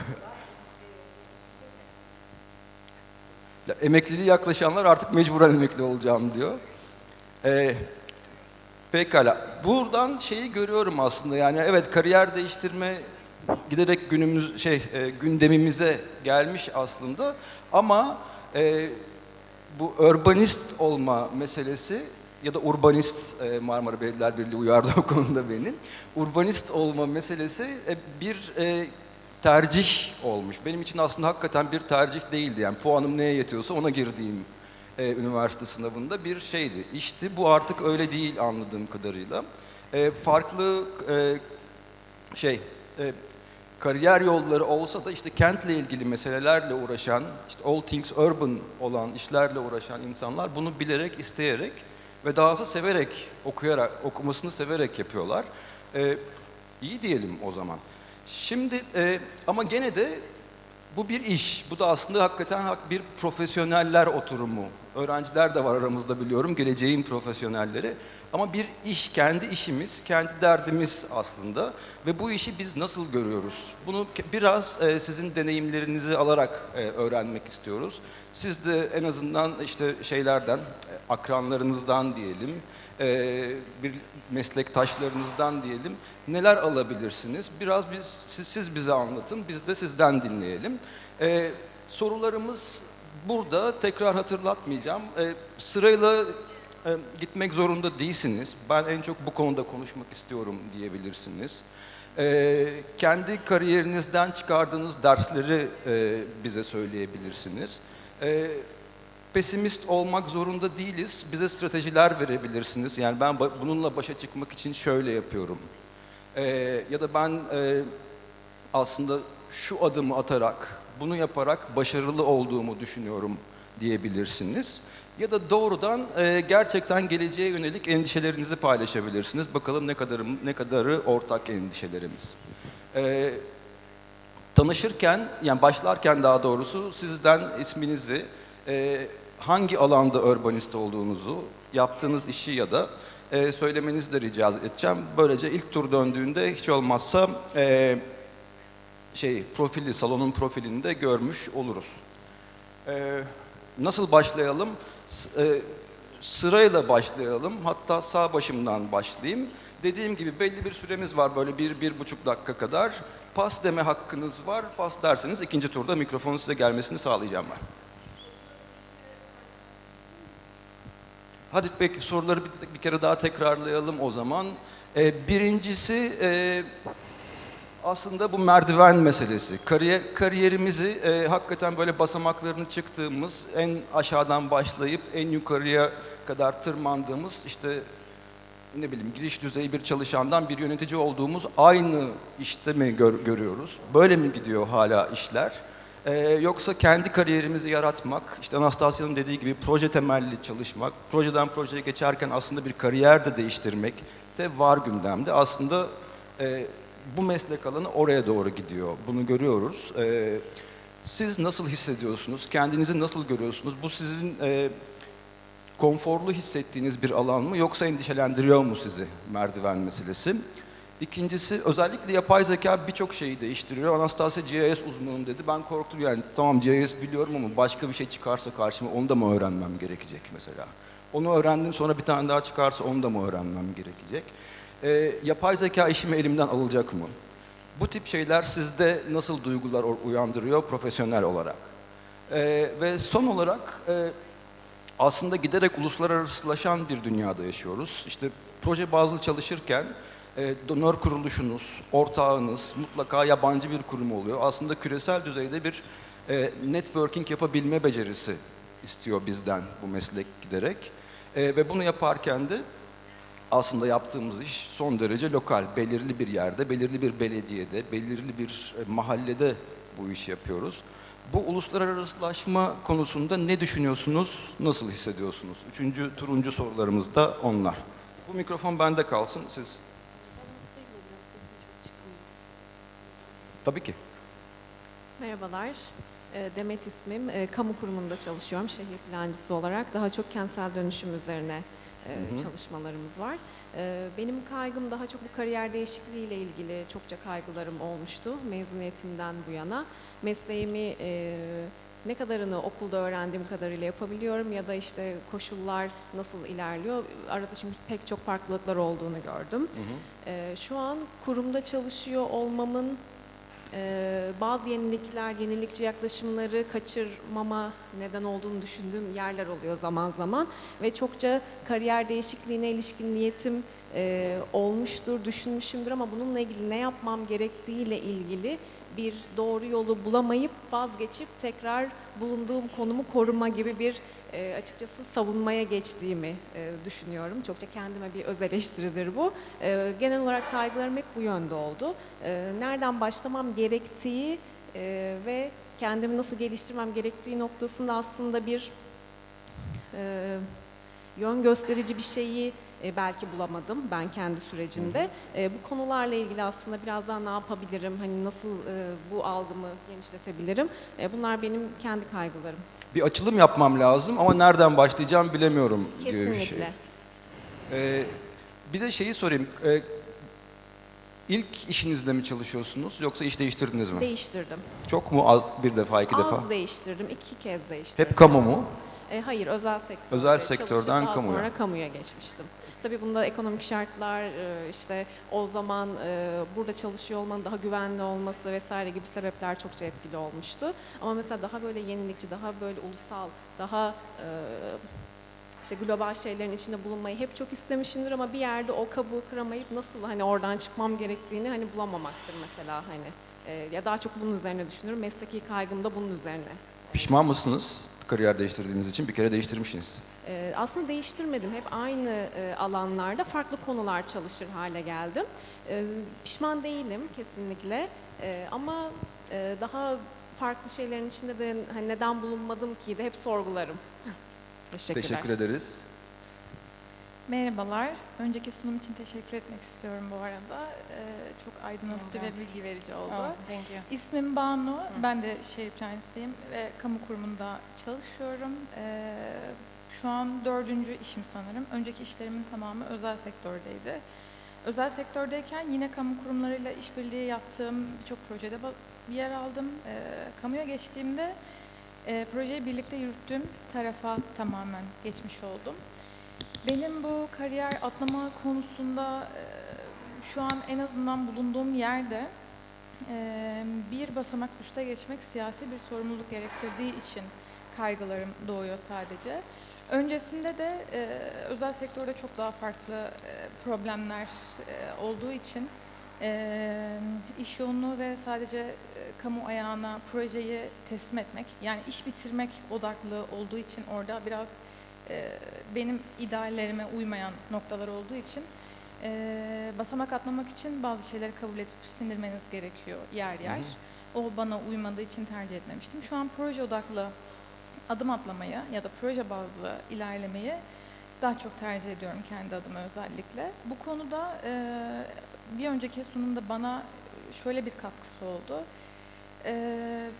Kariyerimin ilerleyen alanlarında mesela emekli olmayı düşünür müyüz dedik ki ben 10 yıl, 15 yıl sonrasında kendimi hayal etmeye çalıştığımda nerede olurum sorusunun cevabını çok veremiyordum. Bunu da şu an Türkiye'de mi yoksa yurt dışında mı devam ettiririm sorusunda yurt dışı ihtimalini, globalde nerelerde bulunabileceğimi çok düşünmemiştim. Eşimin daha çok yurt dışı bağlantılı bir işi olması vesilesiyle bu konuyu çokça gündeme getirdik ama kendimle alakalı neler yapabileceğimi hiç düşünememiştim. Ya da o alanda bizim burada yaptığımız işlerin karşılığının globalde çok olamayacağını düşünmüştüm. Çünkü bizim burada bir mevzuat gerçekliğimiz var, imar planları, onların işleyişleri aslında globalde çok daha farklı bir düzleme oturuyor. Benim sadece bu konuda bir kaygım vardı ama... Bilgim yerel diyorsunuz. Evet, bilgim yerelde ama olabileceğini bugün anlamış oldum. Biraz daha bu konuyu araştıracağım. O benim için çok iyi oldu. Veri konusunda da o konuda kaygılar yaşıyorum çünkü mesleğimiz gereği pek çok program bilmemiz gerekiyor. Şu an mesela bizim yaptığımız imar planları 2 boyutlu planlar. 3 boyuta geçme kısmında zorlanıyorum ve yeni bir program öğrenmeye çalışıyorum. Yapay zeka konusu dediğiniz gibi keza. Korkutuyor mu yoksa heyecanlandırıyor mu? Yani aslında heyecanlandırıyor, en azından olması gereken gerçeklikler. Çünkü çok geniş kapsamlı bir meslek alanımız var. Ben bize çok şey katacağını düşünüyorum. Çok ayaklı bir meslek alanımız var. Çok teşekkür ederim. Heyecanlandırıyor diyebilirim. Ben de teşekkür ederim. Daha fazla uzatmayayım. Hazır mikrofonu size geçiriyorken 2 tane Arkamda yazıyorsunuz galiba değil mi? Tamam, çok teşekkür ederim. Ama şeyi söylemek isterim. Kariyer açılımı yapmak bir anahtar kelime oldu bizim için burada. Yerel bilgi, bilgim yerel, küresel nasıl hareket edebilirim bir anahtar kelime oldu. Buyurun. Merhabalar. Süreyi biraz da etkili kullanmak istiyorum. Açarken biraz uzun konuştuk ama herkese söz vermek için biraz hızlandıracağım bundan sonrasını. Tamamdır. Yani böyle çok kurumsal tecrübesi olan, kariyerin belki iyi giden birisi olsaydım çok farklı konuşurdum ama böyle kariyerin çok başında ve bu urban konularına da biraz daha alaylı olarak sivil toplumdan gelen bir insanım. Çok iyi. Bu açıdan açıkçası proje bazlı olması benim işime geliyor. Çünkü belli başlı yani lisans diploması gibi, yüksek lisans diploması gibi alan özelinde çok niş bilgilerin ya da niş gereklilikleri bypass edebiliyorum. Bir de hani sivil toplumun gereği biraz daha böyle insanlarla daha alanda bulunarak edindiğim bağlantılar sayesinde aslında proje bazlı iş benim şu an işime geliyor. Güzel. Aslında diploma değil, yaptığım iş. O da Evet. projelerde oluyor. Yani diploma daha kariyer odaklı, merdiven sisteminde işe yarayan bir şey. Evet. Ama proje bazlı işler diyelim, networkler ve yetenekler değil mi? Aynen öyle. Tamam, çok teşekkürler. Merhaba. Proje bazlı işlerde diye de yazabilirsek oraya. Ben 3. soruyla ilgili konuşmak istiyorum eğer Evet. uygunsa. Biraz hastayım, kusura bakmayın. Ben bir eşitsizlik hali içinde proje yürütmenin zorluğunu bazen fark ediyorum. Yani mesela ben de bir kamu kuruluşunda çalışıyorum ve kardeş şehir ilişkilerimiz bulunuyor. Ama mesela iklim ile alakalı bir proje yaptığımız zaman bazen projeye yaklaşım çok farklı seviyelerde olabiliyor. Yani biz Türkiye'de daha başlangıç adımlarını atmaya çalışırken karşı tarafın seviyesi çok daha ileride olduğu zaman bazen acaba doğru yerlerle kardeş şehir değil miyiz sorusunu alıyoruz. Çünkü evet, Türkiye'de biraz karşımıza daha yapısal, daha ya da Türkiye özelinde engeller de çıkabiliyor. Bu da bazen biraz şevk kırıcı olabiliyor açıkçası. Ben de bunun bir problem olduğunu düşünüyorum. Hem kamu özelinde hem uluslararası düzeyde. Ya aslında isteğimiz var ama bazı aşamadığımız duvarlar oluyor. Belki daha verimli olabilecekken çok verim alamıyor olabiliyoruz. Aslında küresel düşünmek iyi ama networking anlamında veya birlikte bir şey yapmak anlamında aslında aynı dili konuşmak mümkün olmayabiliyor bazen dünyanın başka yerlerindeki başka insanlarla. Evet, çok teşekkür ederiz. Merhabalar. Merhaba. Ben de öğrenciyim. Şehir planlama okuyorum. Aynı Geçmiş zamanda geometrik mühendisliği okuyorum. Biraz farklı alanları deneyimlemek. Öğrenci olduğum için biraz daha şanslı hissettim aslında. Nasıl görüyorsun kariyerini? Geleceğe bakınca 10 yıl, 20 yıl sonrasını. Açıkçası yani bir yer seçtikten sonra, yani sevdiğin alanı tam olarak bulduktan sonra çok açık olduğunu düşünüyorum. Bir de aslında şöyle, çok denemek gerekiyor. Yani ben birçok projeye girmeye çalıştım, uluslararası da. Ve çok farklı şeyler öğreniyoruz aslında. Yani okuldaki dersin o kadar dışında bir alan ki aslında. O yüzden sadece dediği gibi okulla, diplomayla ilişkili bir alan olduğunu düşünmüyorum. Ve ikinci soruyla ilgili konuşmak istiyorum. Beni aslında hiç korkutmuyor yapay zeka ya da aslında onu bir araç haline getirip kullanmak benim çok işime geliyor. Ama tabii ki o şeyden de işimi elimden alacak mı falan hiç öyle bir kaygım yok. Çünkü o benim hissettiğim gibi hissedemez. Yani benim dolaştığım gibi bir sokakta dolaşamaz. Ya o yerel kültürü, küresel kültürü oraya entegre edemez diye düşünüyorum. Tabii ileride ne olur bilemeyiz ama bu şekilde, çok da uzatmayayım. Çok teşekkürler. Şöyle zigzag yaparak gidelim burada. Hi, can I speak in English? Yes, of course. Yes, of course. Yeah? Okay, so it's a pleasure to be here. I'm Thais, I'm from Brazil. Today I work for the Vanilla Foundation as a consultant, so it's an NGO. I've worked for the public sector and also for the private sector, and I believe my career goes project ways. I think I will be always like I'll keep studying. So I'm an urban planner and architect, but now I'm doing an MBA in public relations because it's very connected to the work I do today. I'm an articulator for a network of cities, like we work with municipalities. So I believe if being in a digital world, like anyway, we have to keep studying and updating our skills to adapt ourselves. Always adding up. Yeah. So yeah, I'm not worried about my. I don't know. I believe in my career. Like I go. Life shows, you know, like it opened the paths when I believe I'm on my way, and so I don't know. I'm just going and believing that. Do you trust you'll stay like in the civil society sector, or are you intended or anyhow predict to move to private sector, to public sector? Are you happy within this NGO? Actually, I'm very happy now. It was very nice to have had an experience in the public sector. I think it's very powerful when you have the possibility to work very direct with the citizens and to really change lives. And on the private sector, I have kind of a tough time because I did like projects for rich people and it was actually not really connected to what I believe. And now what I'm doing, I really believe, so it fulfills myself. So yeah, I'm happy. Okay, thank you. Hi, I'm Larissa Menescal from Brazil as well. And I am working usually in permanent roles because I am connected with the public sector since 2009. After being studying abroad and working a little bit as well in different countries.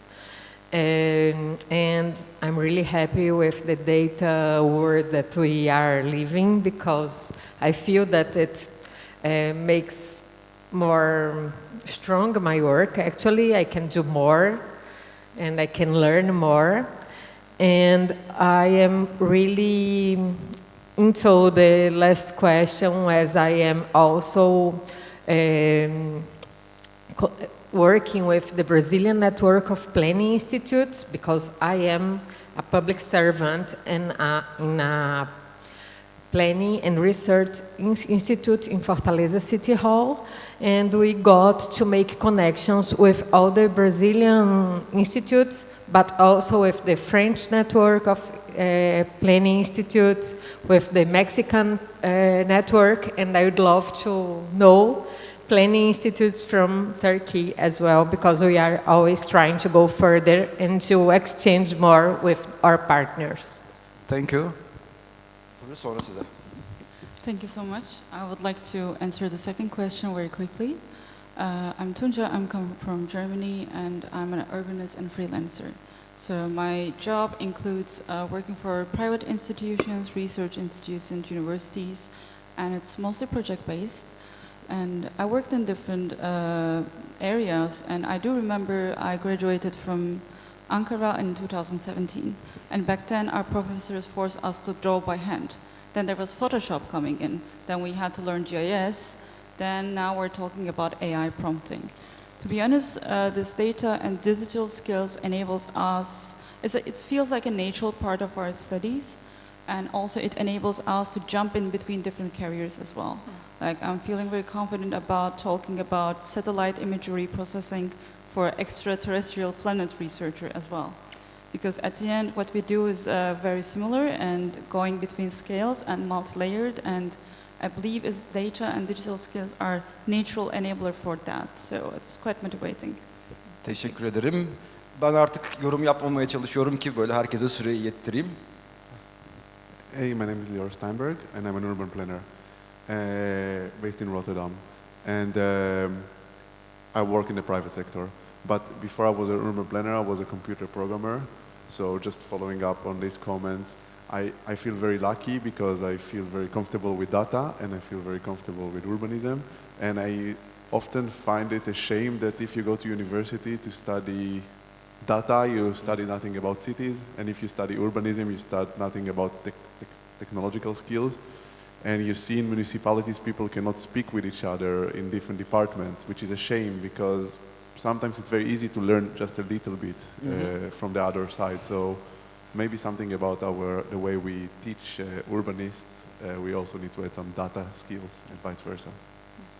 Even learning the language to communicate is enough, you say, like from different disciplines. Yeah, just to be able to have the discussion. Yeah. You don't need to be a special programmer, but you can just have a little bit of feeling of data, and we should not be afraid because it's getting more accessible. Thank you. Merhaba, ben Hümeyra. Ben de kariyerin başında sayılırım aslında. Mimarlık okudum, sonra bir süre mimarlık alanında çalıştım. Şu an master yapıyorum Berlin Teknik Üniversitesi'nde, kentsel yönetim alanında. Benim kaygım aslında biraz programlarla alakalı söyleyebilirim. Hani mimarlık okurken 2 boyutlu, 3 boyutlu vesaire programlar öğrendik epey. Ama şu an tekrardan başa dönüp farklı programlar öğrenmem gerekiyor. GIS gibi vesaire. O yüzden biraz böyle başa dönmüş gibi hissediyorum ama bir yandan bu kariyer değiştirme kararı ne kadar kaygılı, sancılı geçmiş olsa da şu an daha doğru yolda olduğumu hissediyorum. Daha çok ilgimi çektiği için vesaire. Bu şekilde. Teşekkür ederim.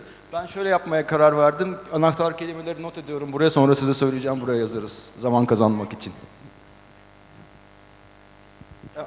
Geliyorum. Merhaba herkese. İbrahim Er, eğitimciyim. Valla ben yapay zeka hakkında konuşmak gerekirse mesleklerimizle alakalı. Yapay zekanın dünyayı çok daha güzelleştireceğini düşünüyorum. Yapay zekanın yaratıcı insanların, kendi geliştiren insanların yaratıcılığına katkı sağlayacağını düşünüyorum açıkçası. Ve şu an her geçen gün dünyada belki de yönetimsel manada bir hukuksuzluğun sürdüğü bir yerde belki yapay zeka ile bu hukuk zeminine daha yakın bir şekilde daha başarılı işlere imza atarız. Durumumuz daha kötü olamaz diyorsunuz. Aynen, daha kötü olamaz.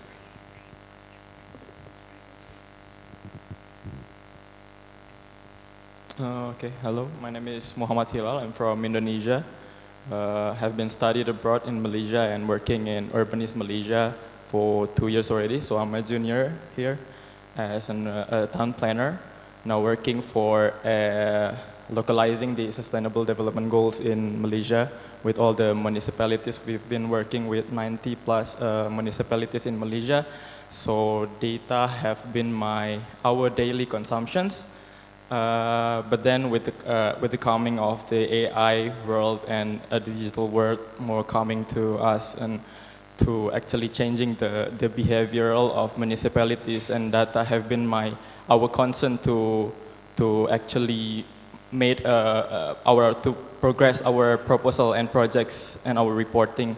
So as a junior in town planner, my concern is to jump in from one to another career path, which sustainable development goals is ending in 2030, and what's come after that actually.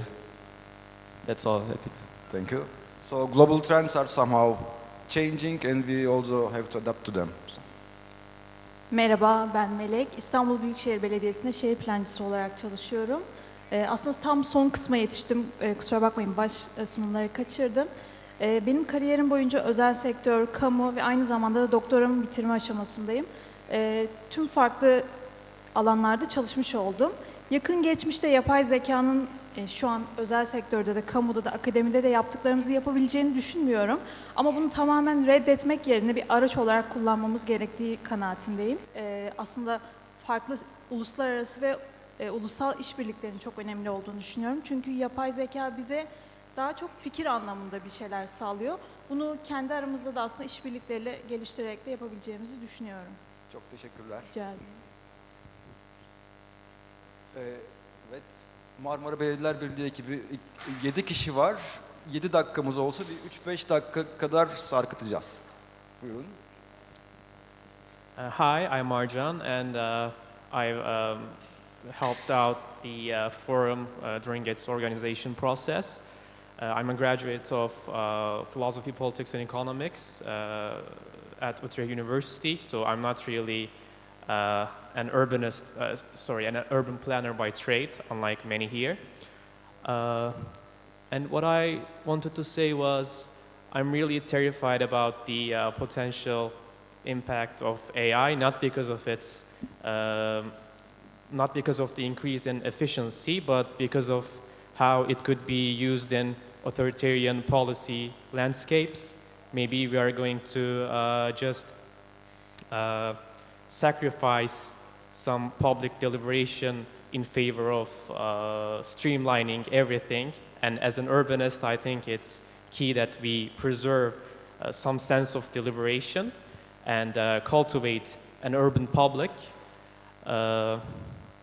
With regards to the tensions or the utilities of having both global networks and the local context, I wanted to say that, for example, in Turkey, I don't think there is something like NIMBYism, which is really prevalent in the North American context.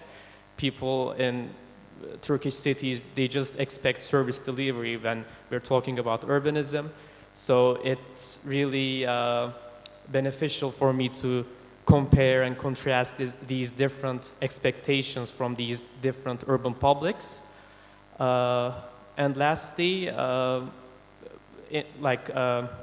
professionals working at municipalities in Turkey, they can navigate the difficult local political landscape by reaching out to global networks, so they can use the global networks as a tool for emancipation, and I'm glad for that.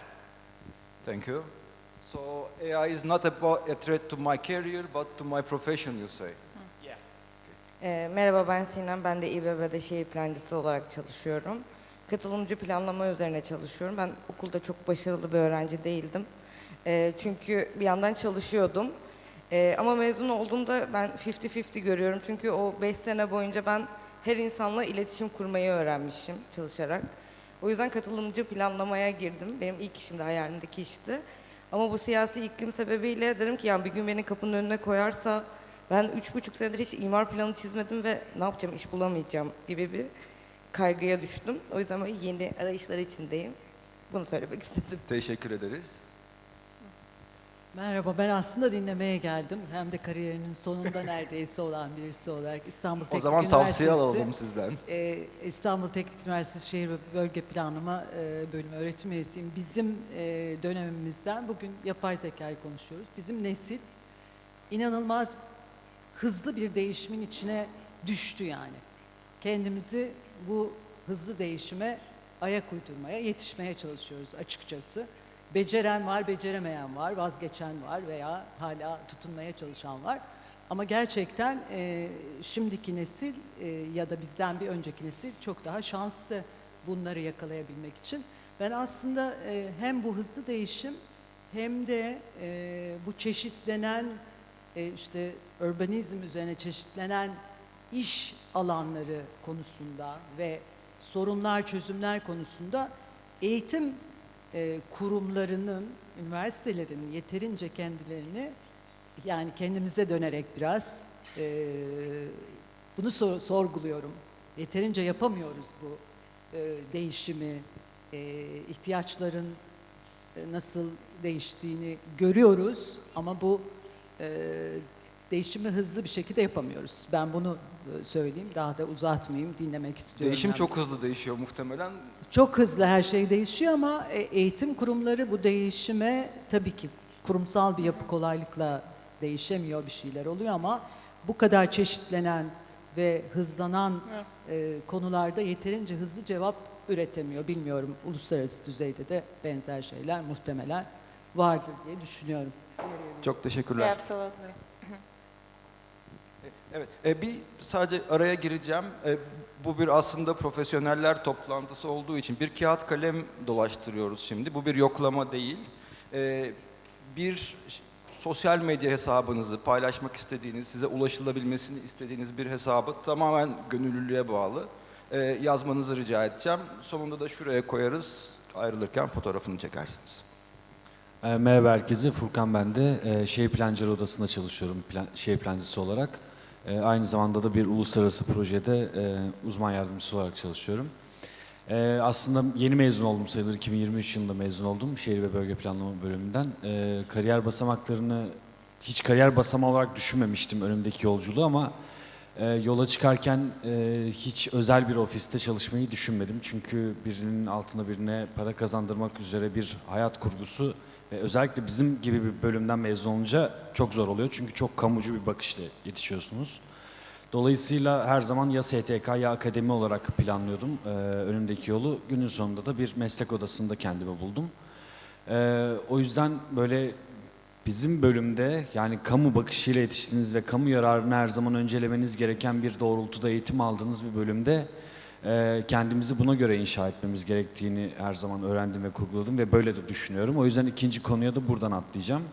Her zaman değişimi dışarıdan bekliyoruz ama belki de değişim gerçekten o kadar da bizim istediğimiz kadar iyi bir değişim olmayabilir. Bu noktada değişimi bizim kendimizin bu bakış açısıyla yaratmamız gerektiğini düşünüyorum. Yani EY'in gelip bize bir şeyleri yaptırmaya zorlamak değil, bizim belki de ona itip böyle bir kamucu ya da toplumcu bir bakış açısıyla bir şeyleri yeni üretmek ya da yeni teknolojileri bizim üretmemiz gerektiğini inanıyorum. Üçüncü konuda da yine benzer bir bakış açısından global ve lokalin bağlantısını çok önemli buluyorum. Fakat her zaman yerel gündemlerin ya da yerel bağlamın bu tarz bir karşılaştırma içerisinde öncelikli olması gerektiğini düşünüyorum ve dışarıdan aldığımız örnekleri ya da benzer karşılaştırmaları yerele uygularken mutlaka yerelin ihtiyaçlarını ve bağlamını göz önünde bulundurmamız lazım diye düşünüyorum bir şehirci olarak. Çok teşekkürler. Evet, son konuğumuz. Merhaba. Merhaba. My name is Paul Locrat, and I come from Paris, France, and I'm an urban planner and urban designer. I work for the urban planning agency for the Paris metropolitan region and on transformative projects and strategies. But in a world which is really more and more data-driven, I use data just when I need it, but I'm not focused on data. And I just would like to stress the importance of feeling the city, feeling the landscape, and working on historical patterns, on geographical patterns, and going out there. And I plan with my feet and with my bicycle, and I engage with people, and we go and see the places, and we work on sites. Actually, we really co-create our projects on site. And another thing I like doing, and it's very successful, and it can be actually a game changer in some situations, is workshop studios where we don't use computers, we just use pens and felt pens and tracing paper, and we work for 2.5 days, and we, at the end of this session, charrette session, we present to the elected officials, and then something happens, something that completely unheard of happens, and it changed the mindsets of everybody. So it's very, very powerful, and it's even more powerful for me than data. Thank you. It's a very positive. Well, yeah, and I think for me at least, very inspiring phrase, catchword. It's not like drawing, it's not data, it's like experiencing the city, what urbanists do, and this cannot change in the future. So we have very limited time. Thank you very much. I will... Niye İngilizce konuşuyorum? Türkçe. Çok hızlı not ettiğim şeyleri buraya söyleyeyim. Ne derler? Keywordleri buraya söyleyeyim. Siz de yazarsınız, olur mu? Bugünden kalanlar da en azından böyle şey olarak, anahtar kelime olarak ekranda kalmış olur. Gene götürmek isterseniz fotoğrafını çekebilirsiniz. Dediğim gibi bir de iletişim bilgilerini alarak insanların belki sonradan devam ettirebilirsiniz konuşmayı. Bir kamuda da network'ün önemli olduğunu söylediler katılımcılar. Özellikle de uluslararası alanda. Üstüne üstlük bunun bu politik şeyi, ne derler, politik ve bürokratik engelleri aşmak için de bir araç olduğunu söylediler. Navigate Political Landscape, değil mi? Plancılar açısından konuştuğumuzda veri, işte computing, iletişim gibi yan dalların üstüne koyabileceğimiz, planlama kariyerinin üstüne konulabilecek şeyler olduğunu konuştuk. Ve değişimden bahsettik. Aslında değişim için hem eğitimde ama hem iş hayatında esneklik, çok hızlı değişime çok hızlı cevap verebilmek belki önemli oluyor. Bir de değişimi böyle bu memlekette en azından planlamanın ana kavramlarından olan kamu yararı için kullanmak, değişimi bu doğrultuda yaratmak, sadece kullanmak değil, böyle bir değişim yaratıcısı olmak öne çıktı. Daha çok konuşurduk. Benim de herkese sorularım vardı aslında ikinci tur için ama burada bitiriyoruz. Birazdan ne zaman başlıyor? 11.30'da kapanış oturumu gene burada mı oluyor? O yüzden çok uzaklaşmadan burada kalmanızı rica ediyoruz. Çok teşekkürler katkılarınız ve katılımınız için. Thank you.